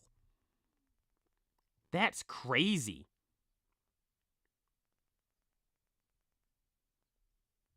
Wow, yo, feel bad for the koalas. I keep mixing up the name Kamala Koala. But we have Komala. We got off on a tangent there about real-life koalas. Now we have Komala. I feel like, you ever say a word so much it doesn't sound real? Kamala. Nope, koala. I mixed it up again. Koala. Doesn't even sound real anymore. Komala, though. Komala, you'll go top of B tier. We'll bump you at the top of B tier. You're always ringing the bell in the anime. You're always keeping everyone on check, letting them know what time everything was at. Now we have Turtonator. Now, Turtonator, Turtonator's kind of easy for me. I'll put it in. I don't want to put it in S tier. Some people might want Turtonator in S tier. I'll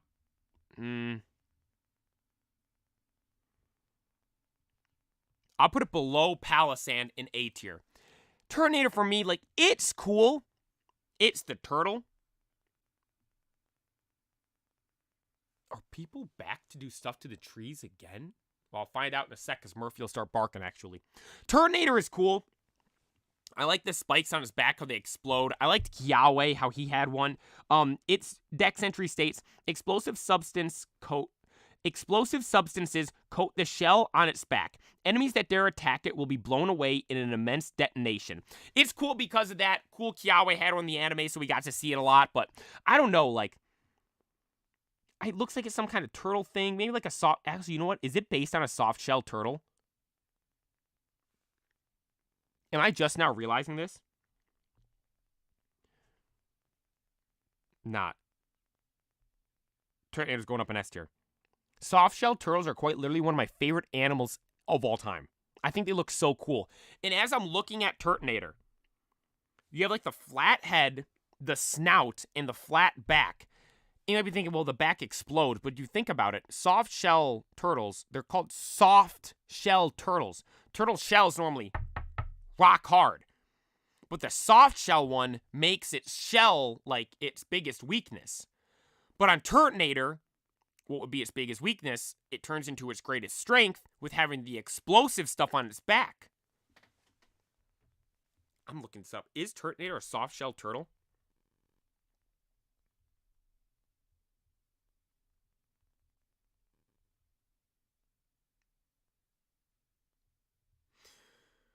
What kind of turtle is Turtonator? Wait, this says side neck turtles. What's a side neck turtle? Neck turtle. Oh, never mind. It says it's based on a side neck turtle. It's got this big long neck where it looks around like Turtonator does. Let me look up soft shell turtle. Soft shell turtle. Now, I think Turtonator might be a mix of both of these things. Because these soft shell turtles got a big long neck as well. And they got the snout like Turtonator too. Those things are so cool. I've always really liked them. They look funny. What's up? Did I see an albino one? I think I did. I think I was at this zoo place one time. They had an albino soft-shell turtle. It was crazy. Now, shout out Turtonator. Turtonator's cool. We bumped him up to S tier right there.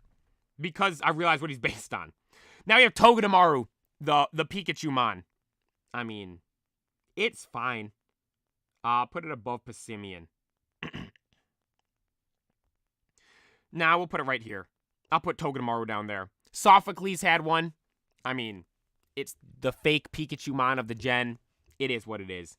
But speaking of fake Pikachu mons of the gen, we actually have the Pikachu, fake Pikachu of all fake Pikachus. Mimikyu, the one that tries to disguise itself as Pikachu. Mimikyu. Mimikyu's awesome. I will note, I hate battling it in Pokemon Unite because it always beats me. But Mimikyu, like, the fake Pikachu, like, I think that's such a cool design. Like, that idea, easy S tier mod. Mimikyu going up above. I don't like it more than... Do I like it more than Beware? Nah, because of the Beware in the anime. Actually, now I think of it, Team Rocket had a Mimikyu as well. I think they had a Mimikyu as well in the anime. For, they're like... Or no, they might have... So they technically didn't have Beware. Or did they have Mimikyu in a Pokeball? I think they did. I don't remember exactly. But I believe they did. Now, I know they had a Mimikyu with them. And I always love seeing it in the anime and all that stuff. I love the eyes of Mimikyu. And I actually saw one time, I saw this the other day. It was like a meme. It was like, thank you to the Pokemon Center for finally ending the debate of what would Mimikyu as a Ditto look like. And it was the eyes up top or the eyes down below was the Ditto eyes. It's the eyes up top. That would be the Ditto eyes. But I think it's cool. I wonder if we'll ever see what's underneath Mimikyu one day. And it's like this creepy, like, death-looking Pikachu thing. It's crazy. I like it. It's a cool Pokemon. One of the most popular Pokemon of all time. And one thing I'm happy about, in the voting poll that Pokemon fans from all over the world did, they put Mimikyu above Pikachu. Love to see that. Next, though, we have Bruxish. Now, this is viewed as, like, the most hated Pokemon, right? People, like, say this is the worst one there is. But I look at Bruxish here. Now, I will note, I don't really like it that much. But I'm not going to put it down here in F tier. I'm not going to put it there. Because I will note, I'm putting it in B tier, saying it's above average. I'd be thinking, why are you putting it in B tier?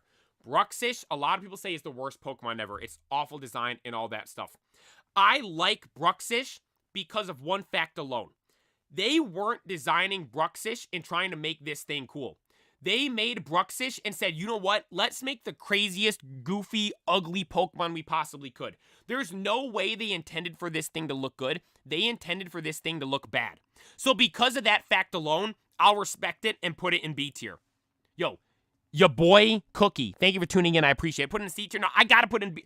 I think that's cool that they went out of their way to make a deliberately bad, goofy Pokemon. Jack, I see your message about the internet speed. I hear trucks outside. I'm gonna go make sure they're not like internet or electricity trucks. Give me 1 second.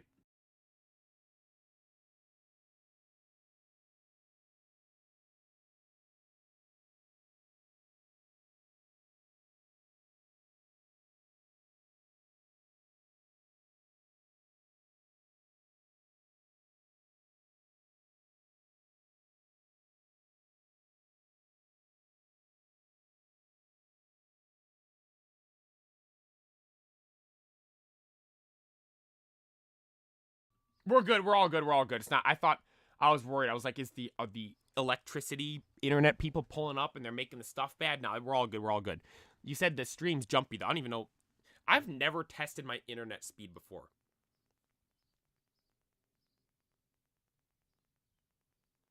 Internet speed test.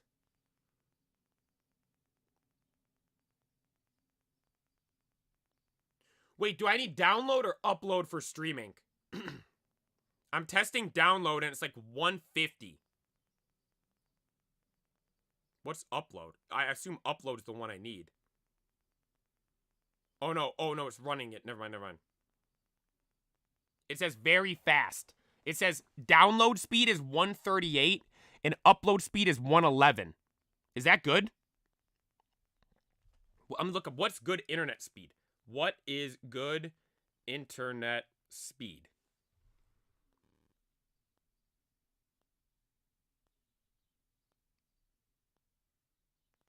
Wait. Hang on. Dude, I might have to go fight the internet guy.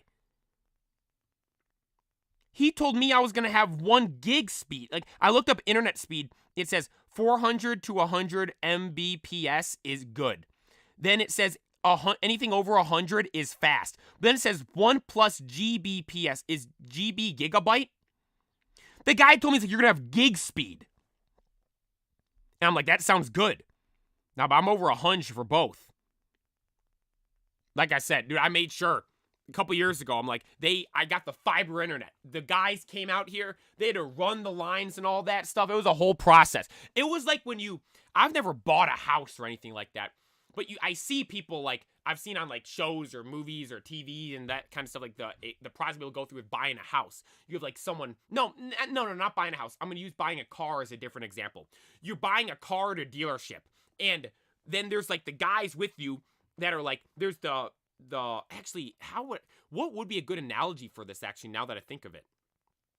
I don't know, because like this is what happened when I got the internet. There was the guys were working and installing it, and then there was literally another guy there. His job was just to explain to me what the internet gave us. I don't remember half of it. I just remember him saying you're gonna have gig speed and like insanely fast stuff. That's the only thing I remember from it. But literally, like, that was one of the biggest things I was surprised about.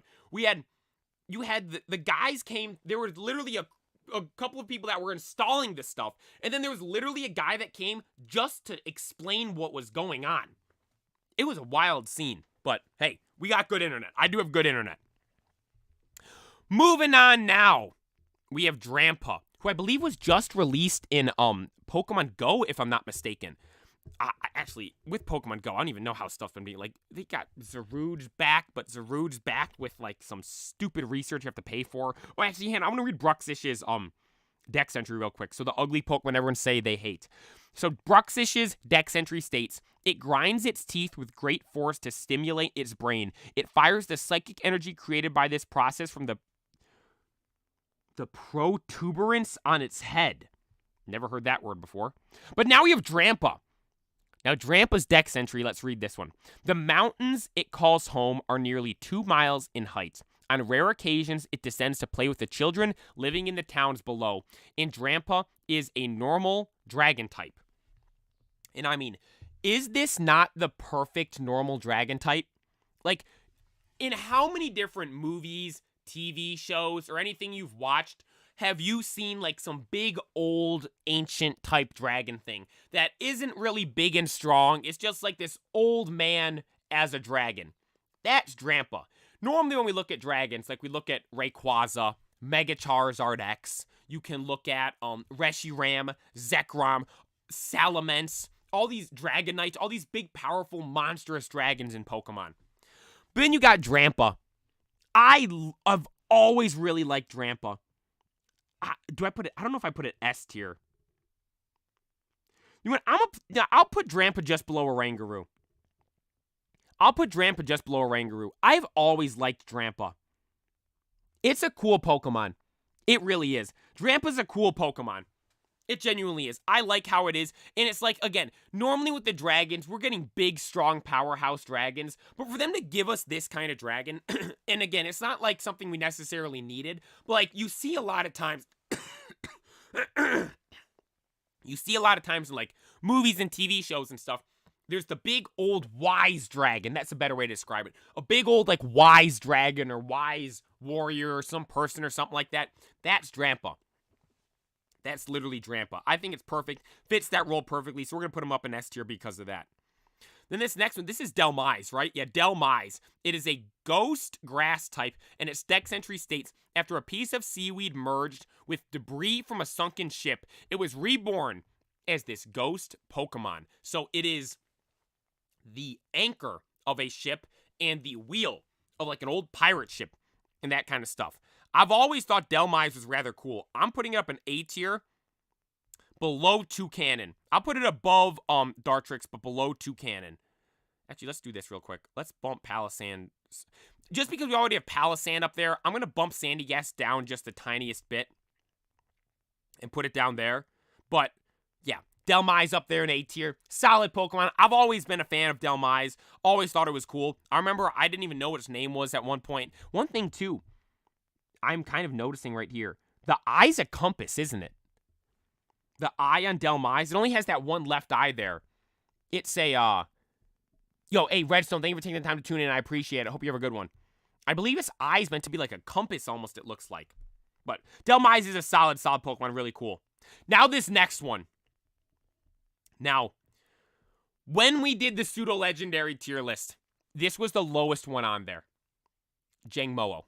Or Komo. I always mix the names up. Komo-o.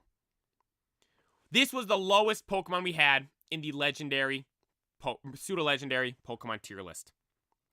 Because I say compared to the other pseudo-legendaries, it isn't exactly the best. But I did always say during that tier list that, yes, it is the lowest on the one here.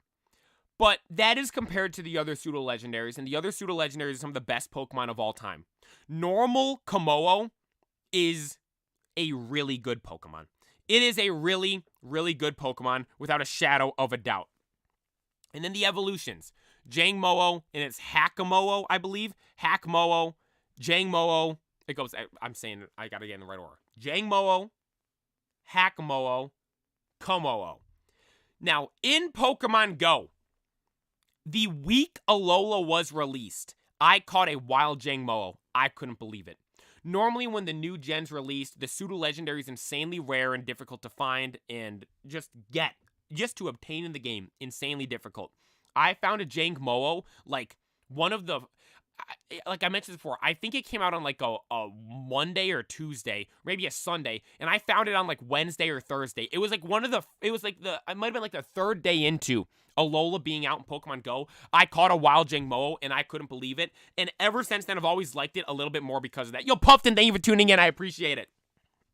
I've always liked Jangmo-o just a little bit more because of the luck it gave me in Pokemon Go. And now that I think of it, dude, my luck in Pokemon Go with Alola Pokemon is absolutely cracked. And as I think about it some more, there's a lot of Pokemon in Pokemon Go from Alola, or there's a lot of Alola Pokemon we don't have in Pokemon Go that we need. We just got Duskform, Lycanroc. We don't have Mimikyu. We don't have Sylvalion type Null. I don't think we have, no, we do have Sandygast. Sandygast is insanely rare, though. We don't have all the Ultra Beasts yet. We don't have the Necrozma and all that stuff yet. There's a lot of stuff they could give us for Alola. Hopefully that'll be this summer. With GoFest appearing to be based on Alola for this summer, hopefully we'll get a summer of Alola content in Pokemon Go. And with that, hopefully we'll get a Jangmo-o Calm Day. Now, we did shiny hunt Jangmo-o a little while ago. We were shiny hunting Mimikyu last week, found Mimikyu within the first sandwich. Then we went and looked for Jangmo-o, found Jangmo-o within the first sandwich as well. I do really like the shiny. Reminds me of like pink lemonade, like strawberry lemonade. Reminds me of that with the pink and yellow on it. But also, too, this morning, I woke up, got up bright and early, not bright and early, the sun wasn't even up yet. Making breakfast, open up Pokemon Go. I'm making some eggs and stuff. As the eggs are cooking, I'm open up Pokemon Go, and there's a wild Jangmo-o just right here at my house. So I'm like, you know what? It's destiny. We were meant to do the Alola tier list today, because I caught a wild Jangmo-o this morning. So these guys, I mean, all of them are going in S tier for me. All of them going in S tier for me. And I don't know if this, some people might think this is weird. Some people might disagree with this. But I'm going to put Kommo-o higher, or Jangmo-o, I mixed the names up again. I'm going to put Jangmo-o above the others. I like it that much. I'm going to put it above Torracat and them. Jangmo-o will go, Kommo-o, I got the name wrong again! Kommo-o will go there. Hackmo I'll put at the bottom. We'll put it below, I'll put it below Comfy. Kommo-o will put below the Lycanrocs. Jangmo-o I'll put up a little bit more. But like again, like I was explaining this when we did the pseudo tier list. Like, it's a good Pokemon. We have it up in S tier for Alola. But like again, compared to the other pseudos, it's not my favorite. I will note though, I really like Jangmo-o. Maybe it's because of how I've caught it in game and all that stuff. Actually, no, I gotta put him above the Lycanrocs and Serena. Who am I kidding? Let's put it right below here. Let's put it right below. Let's put Kommo-o right below Jangmo-o. There, big brain. Got the names right that time. Let's put it right there. Let's put it right there. I think that's a good spot for it. But, and also too, it's based on a Komodo dragon. Komodo dragons are some of the coolest animals ever. I remember I saw once at a zoo I was at one time. I saw a Komodo dragon. Those things are awesome. Like real life, like dragon dinosaur type things. Like it's insane. Those things in real life. And these are really cool Pokemon for sure. But now, like I said, before we get into the legendaries and Ultra Beasts and all that stuff, we are going to get into the regional forms. We have a decent amount of regionals down here. We have a decent amount of regionals.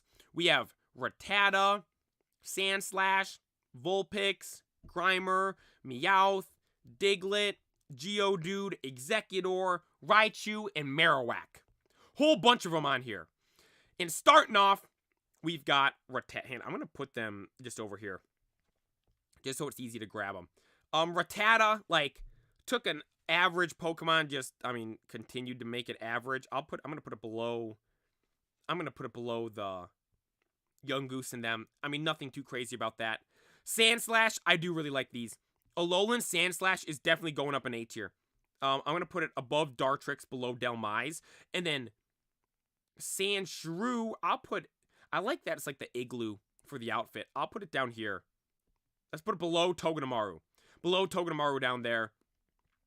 Again, these are the regionals for it. First regionals we would ever get for Pokemon. Yo, hey, Shadow, thank you for tuning in. First, like, big, like, chunk of regionals we'd ever get, and this would start the trend for regionals for seemingly every single generation we get now, and every DLC or anything they add, because think about it, the DLCs both have regionals as well for the last one and this one, so regional Pokemon is like one of the coolest things I've ever added into Pokemon, and these were the very first of them, so I do like them a lot because of that. Then we have Vulpix and Alolan Ninetales. I feel like I said that weird. Vulpix, I'm going to kind of put, same thing with Sandshrew, kind of don't necessarily love it, but don't hate it as well. And Alolan Ninetales I've always thought was cool. I'll put it above, actually, no, they're not S tier. They are not S tier. I'll put Alolan Ninetales right there, just below Dartrix. Then we have Grimer and Muck. I like these guys. I do really like them. Dude, I got a funny story too. So, in my group chat with my brothers and cousins, we all play Pokemon Go all the time. And one of my cousins sent into the group chat one time, oh my gosh, I got a shiny Grimer. Couldn't believe it. He was all hyped up and excited. It was an Alolan Grimer. He was all juiced and excited about getting a shiny Grimer, and it was an Alolan Grimer. So yeah, I've always liked the Alolan Grimer just a little bit more because of that. But we'll put him down below Togedemaru. I like that Alolan Grimer. You're gonna go down there below Passimian. I've always liked Muck. Muck has always been a Pokemon I've really liked. I'm gonna put it above Delmise, just below I'm gonna put it just below above Toucannon, just below. Muck's got to be top of A tier. Alola Muck, I'm putting the top of A tier. I like it. I think it's cool. It's a cool Pokemon, putting it up there. Then these are whack. I don't like these. These are the D tier mons. The Galarian, Alolan Meowth and Alolan Persian, bad. Nope. Persian might put down an F tier. They're bad. I don't like them whatsoever. I mean, Persian's face, like, why is it so round like that? I will note we would get the Galarian Meowth and Berserker. Berserker's awesome in Gen 8, but Alolan Persian just looks weird. I don't like them. Then the Diglets, I mean, they're fine. Like, I'm throwing them an average. I'll put them at the top, because I did like how they were in the anime. I thought they were funny. I'll throw them in there. Then we have the Geodude, Graveler, and Golem. I think it's cool they're electric types. I mean, I don't really like the stuff on their face. I'm not putting them in a D tier, by the way. I am bumping them up a bit. The stuff on their face, I think, looks goofy. I will note. Their typing's good. I'm putting them in C tier, though. Like Alolan Golem. Like, I don't know. It's got, like, the mustache and eyebrows. I think that ruins the design for me. Because, like, normal Golem doesn't have that stuff at all. Now, I know it's the regional, so they're trying to add stuff to it and change it up. I think, like, that cannon type thing on the back is fine. That facial stuff they gave it, I mean, there's no need for that. No need for that whatsoever, so I'm throwing them in there. The typing's cool, but, like, I've never been the biggest fan of those. Then, now we get into some of the good regionals, though. Now we get into some of the good ones. We have Alolan Executor, Alolan Raichu, and Alolan Marowak. Now, no, I'm not putting them down. That's just placeholders, so I can move them all up together. These guys are going up here. Alolan Executor is S tier for me. I've always liked that thing. I'm gonna put it above I'm gonna put it above, below Serena, above Serena. Above Serena, yeah, right there's good. It's a dragon type. It's so cool. It is so cool. I love that thing so much. A lot of people hate it. Big goofy neck. I've always liked the Alolan Executor. I think it's awesome. Alolan Marowak's going up here as well. Don't like it as much as the Lycanrocs and stuff, but I do think it's cool. The Ghost-type Marowak, I love the Fire. Kiawe had one of those as well. Really, really cool. Then Alolan Raichu, I like. I don't love Alolan Raichu. I'll put it above Alolan Ninetales. Now I'm going to put it below Alolan Ninetales. We'll put it there towards the top of A tier. It's fine. I believe it's Psychic Electric, if I'm not mistaken. It's fine. I've never been the biggest fan of Pikachu and Raichu to begin with, if I'm being honest, but I'll put it in there. Nah, actually, some people might be mad at this. I don't really like this thing too much as I look at it some more. We'll leave it down there. We'll leave it right there. Alolan Raichu kind of towards the bottom of A tier now that I look at it, but it is what it is. I love Executor and Marowak. I mean, the Raichu. I mean, I'm not the biggest Raichu fan to begin with. But now, we get to get into some of the legendaries. We get to get into some legendaries, mythicals, and ultra beasts. Now, this gen was interesting how they went about the legendaries, because you have Solgaleo and Lunala, who evolved from, I mean, what's the actual, I know it's called Nebi in the anime, which is cool. I'll explain that some more once we get to it. It evolves from something else. Like, I think that's cool. And then we have the 4 different, like, the Tapus for, like, the guardians of each island and all that stuff. I think they're super cool. Tapu Koko, Dex entry, although it's called a guardian deity, if a person or Pokemon puts it in a bad, oh, hang on, I thought it's kind of, I was hoping the Dex entry would be about, like, the deity aspect of it. We won't read the Dex entries for those then. But Tapu Koko, Tapu Lele, Tapu Bulu, and Tapu Fini, like the anime. Tapu Bulu, I don't even remember the order of it. Tapu Koko, Tapu Lele, Tapu Bulu, Tapu Fini.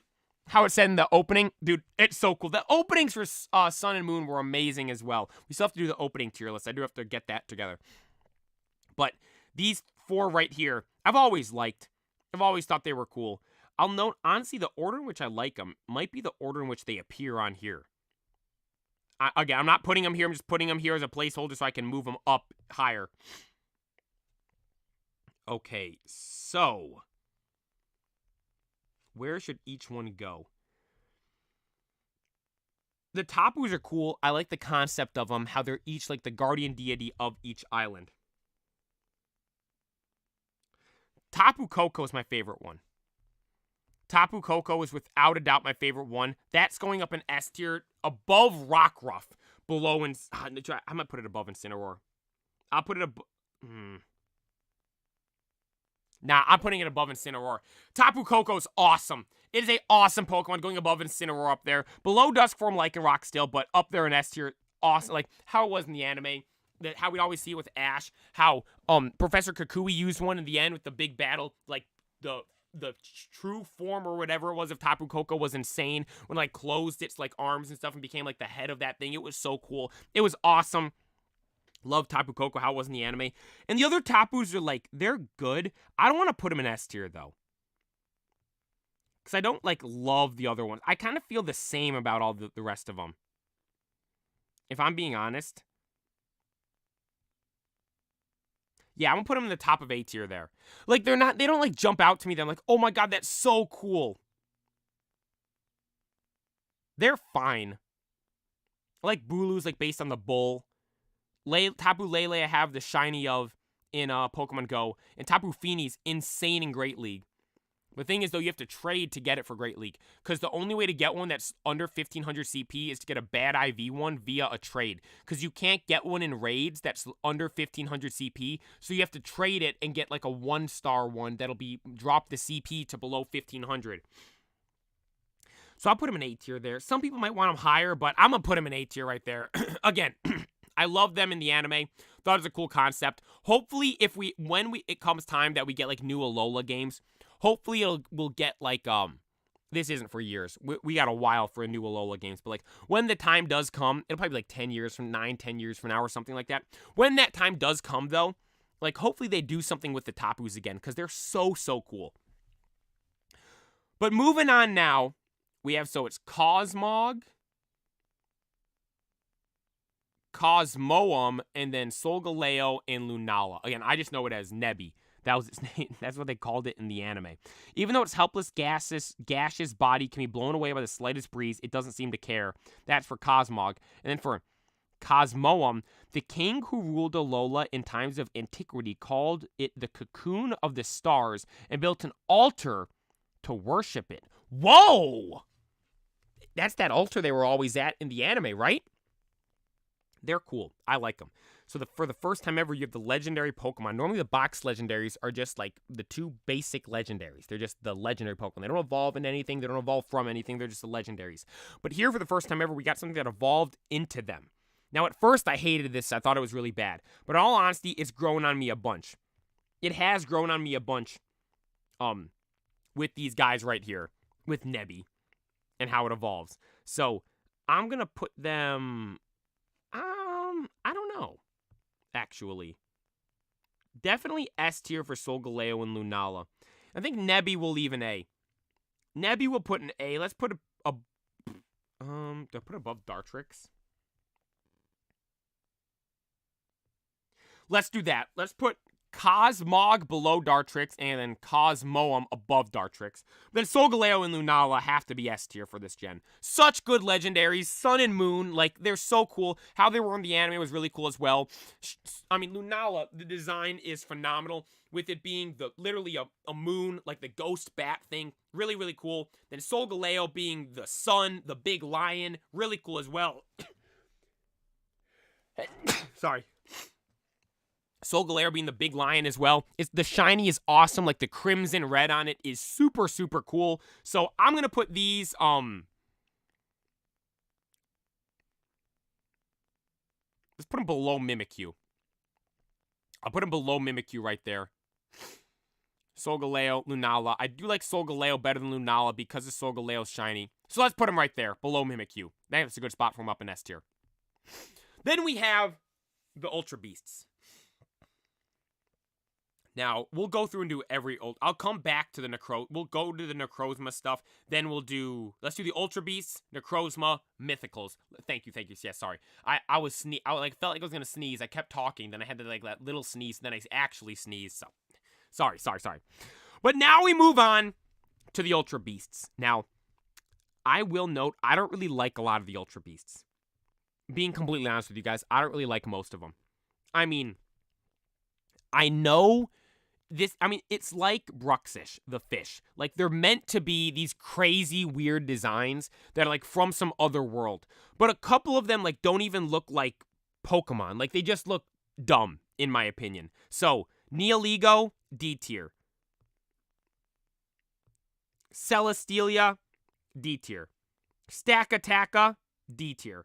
I mean, they're dumb. I don't really like any of those. I don't like any of those that much, if I'm being completely honest. But then there are some that I like. Again, they're not going here. They are going up a bit more. Let's do... Pheromosa, I do like. I'll put below Dartrix right over there. Kartana is kind of the same boat as well. I'll put it over there. Buzzwole is going S tier. I do like Buzzwole. We will put it below or above...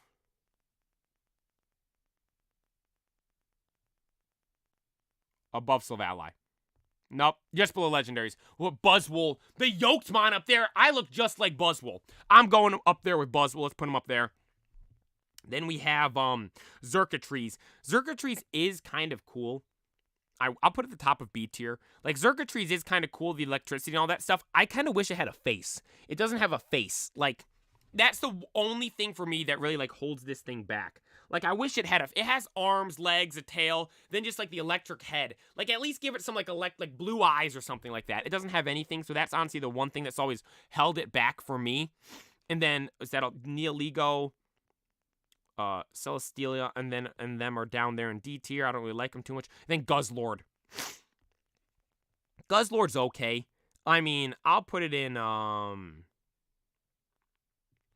I put Guzzlord in A tier?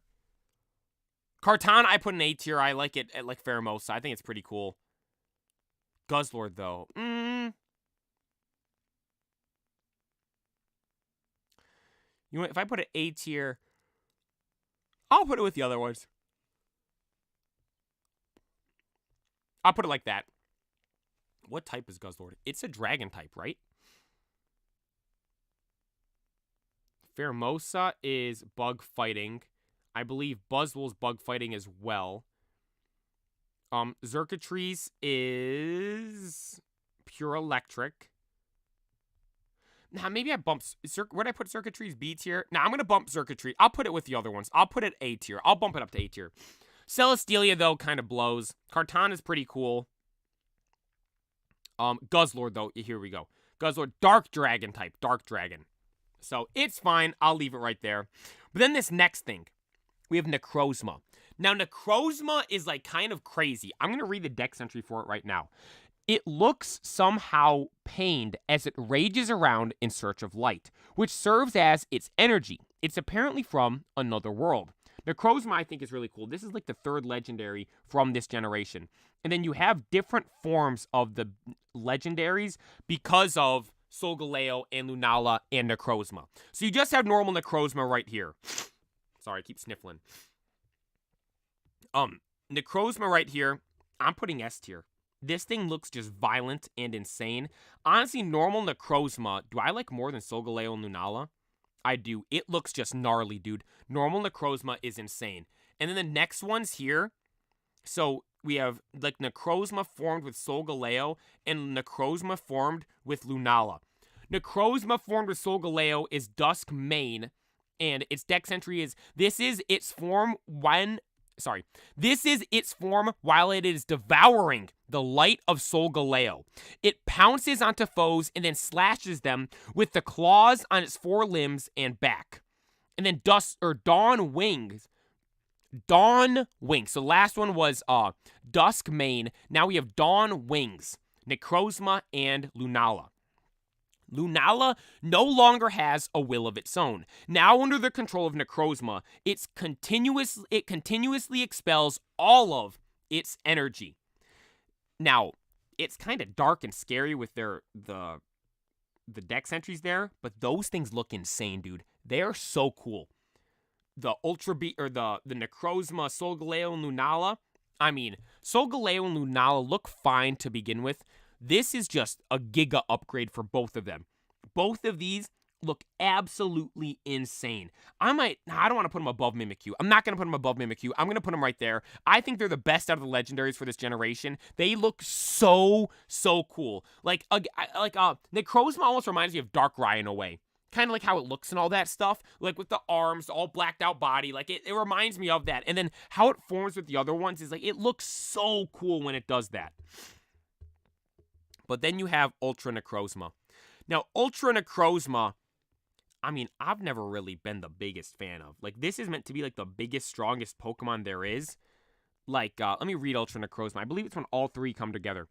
This is its form when it has absorbed overwhelming light energy. It fires laser beams from all over its body.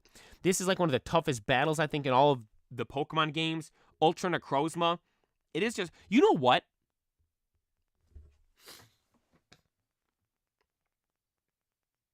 I always hate on Arceus and say how it doesn't look like a godly deity type Pokemon.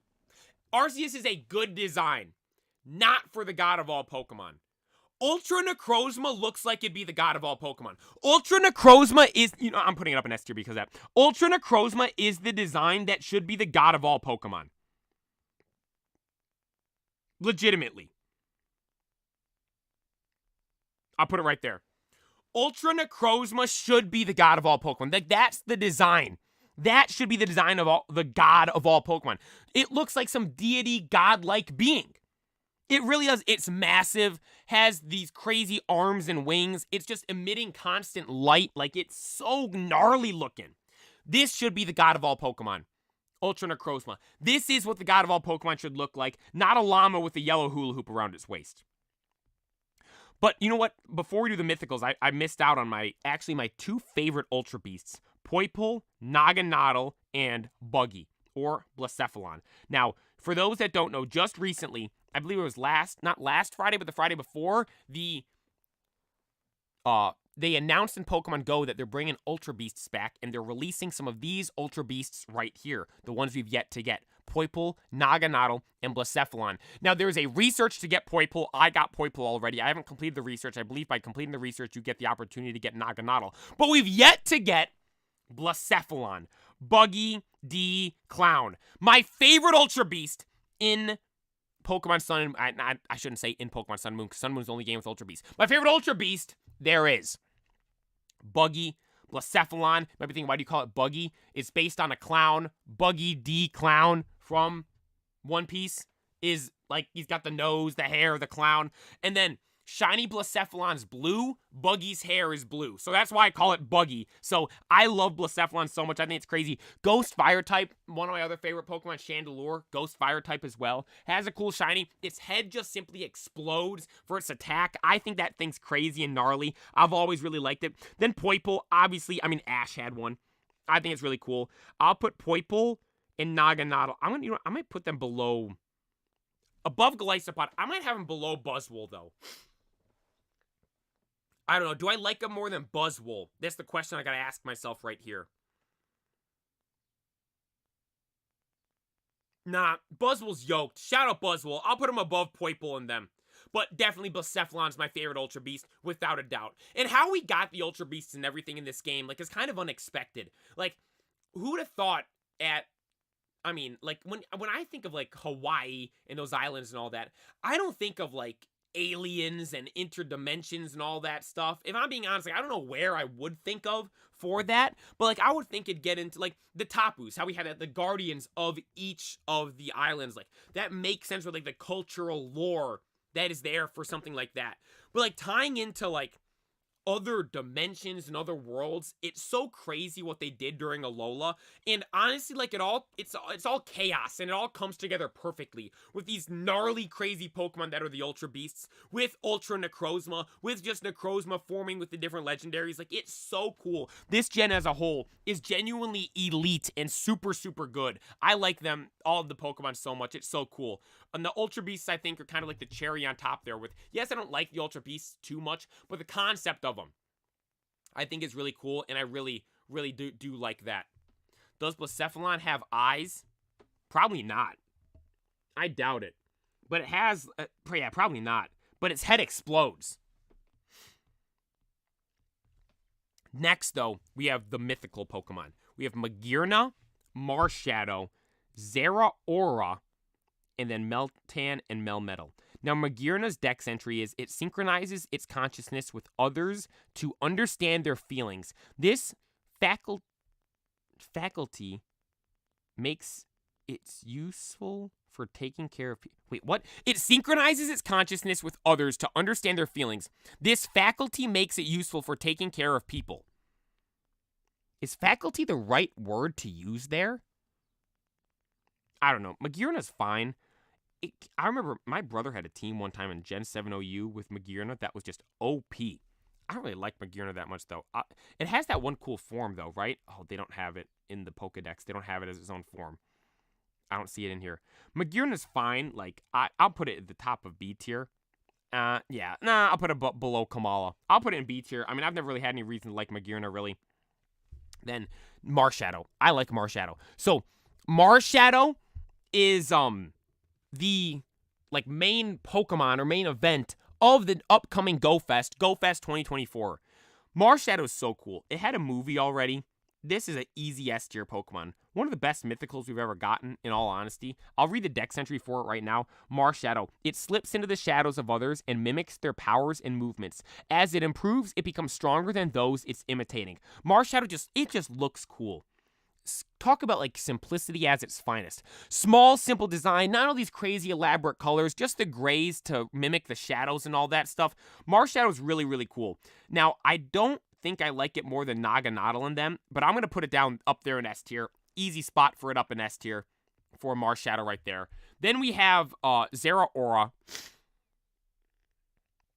Now, let me skip Naganadel. So I'm going through the decks. Blacephalon. Zeraora. So, Zeraora's dex entry is it electrifies its claws and tears its opponents apart with them. Even if they dodge its attacks, they'll be electrocuted by flying sparks. Now, honestly, I've never been the biggest fan of Zeraora. I could see how some people would really like it. I feel it's kind of like a, it kind of reminds me of like a wannabe Lucario in a way. Does anyone else get the similar vibes from that? I'm not even putting it up in S tier. I can't put it in B tier, though. I'll put it in A tier. I like it more than, I don't like it more than Dartrix. I'll put it below Dartrix right there. Some people might be upset about that. Some people might really like Zeraora. For me, though, I've never been the biggest fan of Zeraora. Zeraora for me is just like, I don't know. I've never really liked it too much. I'm putting it there in A tier. But now, the final two Pokemon from this generation. Technically not from this generation. They were just introduced during this generation. We have Meltan and Melmetal. Now I'll read Meltan's dex entry right here. Meltan's dex entry is, it melts particles of iron and other metals found in the subsoil so it can absorb them into its body of molten steel. While Melmetal's dex entry is, at the end of its lifespan, Melmetal will rust and fall apart. The small shards left behind will eventually be reborn as Meltan. So these Pokemon, for those that don't know, aren't actually from Alola. How it was portrayed in the anime was they came on a ship from a foreign region we do not yet know of. And they're kind of portrayed as being like an invasive species, you could say, to Alola. There was a whole swarm and horde of Meltans all over. Like I said, the profile picture on my channel is the scene of Rowlet sleeping up in the classroom before the Meltans came up into the classroom and disturbed Rowlet during his nap in the anime episode. Honestly, this isn't one where I have like some super good reason as to why. I do kind of do, because of how they were in the anime.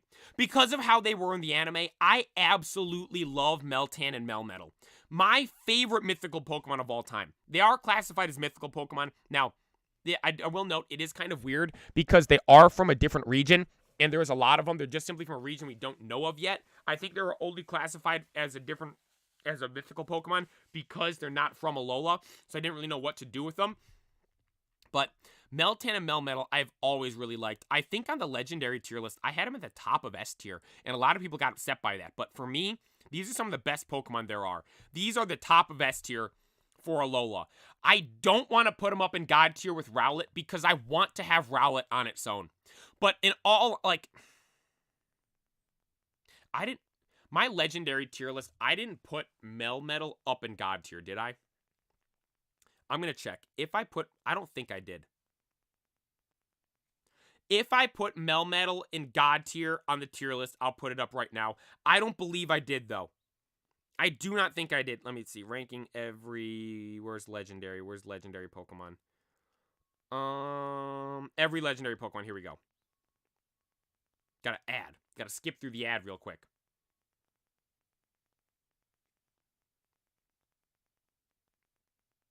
Okay, I didn't put it. I did put it above Tapu Koko. I didn't put it up in God tier, though. I had it up in the top of S tier. So, yeah. We'll leave it up at the top of S tier. Melmetal, for me, I've always loved. Double Iron Bash. Like, this is a Pokemon that just looks cool. Like, that's the best way to describe, like, why do you like it so much? Oh, it's because of this, because of that. No, this one just looks cool. Literally. Like, that's the reason for it. It's OP, I believe, in battling. I think it's banned to Ubers, though, and all that stuff, if I'm not mistaken. I have one in Pokemon Home that's, like, level 100, perfect IVs and all that stuff. I can't transfer it over into Scarlet and Violet, though, because Meltan and Melmetal aren't in the game, so it'll forever sit in Pokemon Home, or at least until they add it into the games that I'll be able to use it again. But Melmetal and Meltan, my favorite mythical Pokemon without a shadow of a doubt, and my favorite Pokemon from all of Alola, even though they technically aren't from Alola. Besides, no, that's why we're not going to put them up in God tier. That's my reasoning for not putting them in God tier. They're from Gen 7, or Gen 8. No, Gen 7. They're from Gen 7 because we got introduced to them during Gen 7, although they're not technically from Alola. So because of that, I'm not going to put them in God tier for the Alola tier list, because up there we have the best Pokemon from Alola. The bad boy himself, Rowlet. And that's the tier list we've got right here. We'll run through it real quick here at the end and go through the entirety of the list. Nothing down in F tier. There's no Pokemon that I really look at. I'm like, those are awful. Those are horrible in Alola. In D tier, we just have kind of some of the not so great Ultra Beasts, and then the region Alolan, Meowth, and Persian. They look kind of goofy. C tier just got a bunch of average guys, some of the regional forms, and some of just like the basic Pokemon from that generation. B tier, we have Kamala, Magearna, Charjabug, just above average Pokemon. These Pokemon aren't average, aren't bad, but aren't like good. They're just above average, I would say. They're not, again, I said that bad. They're not bad. They're not average, though. They were most definitely above average, but they're not like, I'm like, oh my god, these are so cool. So we have them there in B tier. Up in A tier, though, that's where we start to get into some of the better Pokemon, with Alolan Muck and Palossand leading the charge. Just behind them, most of the Tapus. Majority of the Ultra Beasts are down in here. A lot of solid Pokemon here in A tier. Alola really does have a lot of really good Pokemon. Then up in S tier. Up in S tier here, we've got tons of awesome mons. We've got Mimikyu, we've got Meltan, Melmetal, like I said, my favorite mythicals of all time. Decidueye, one of my favorite starters. Duskform, like all the Lycanroc forms. The little guy Rockruff, Tapu Koko, the Solgaleo, Ultra Necrozma, Jangmo-o, Kommo-o, Serena, Alolan, what's his name? Executor. Some of the other regionals as well, with Alolan Executor and Alolan Marowak both up there. Drampa and Oranguru. Comfey because of how much it helps me in Unite. Marshadow, a cool Pokemon as well. Some other Ultra Beasts, like I said, Buggy's up there. We have Buzzwole up there, Naganadel and Poipole up there. Tons of solid Pokemon up top in S tier. Beware as well. Like I said, Mimikyu too, Silvally, Glycopod, all kinds of awesome Pokemon up in S tier. But then in God tier, you already know. The GOAT, the best starter of all time. Not the best grass starter, not the best Alolan starter. No, I should say it the other way. Not the best Alolan starter, not the best grass starter. The best starter of all time. One of my favorite Pokemon of all time. The round guy himself, Rowlet. Up at the top in God tier. And that is, good God. And that is the getting too excited. They're burping and hiccuping. That always happens to me, dude. That always happens to me. I always burp and hiccup at the same time while I'm streaming. Oh, we have Rowlet up here at the top. absolute lock for the #1 god tier Pokemon from Alola for me. My favorite Pokemon from Alola without a shadow of a doubt. First ever tier list, we had it to where first Pokemon we ranked went straight to god tier, and nothing went above the first Pokemon we ranked because I just love Rowlet so much. And like I said, one of the main reasons why I asked to like it, as to why I like it so much, is because of the anime.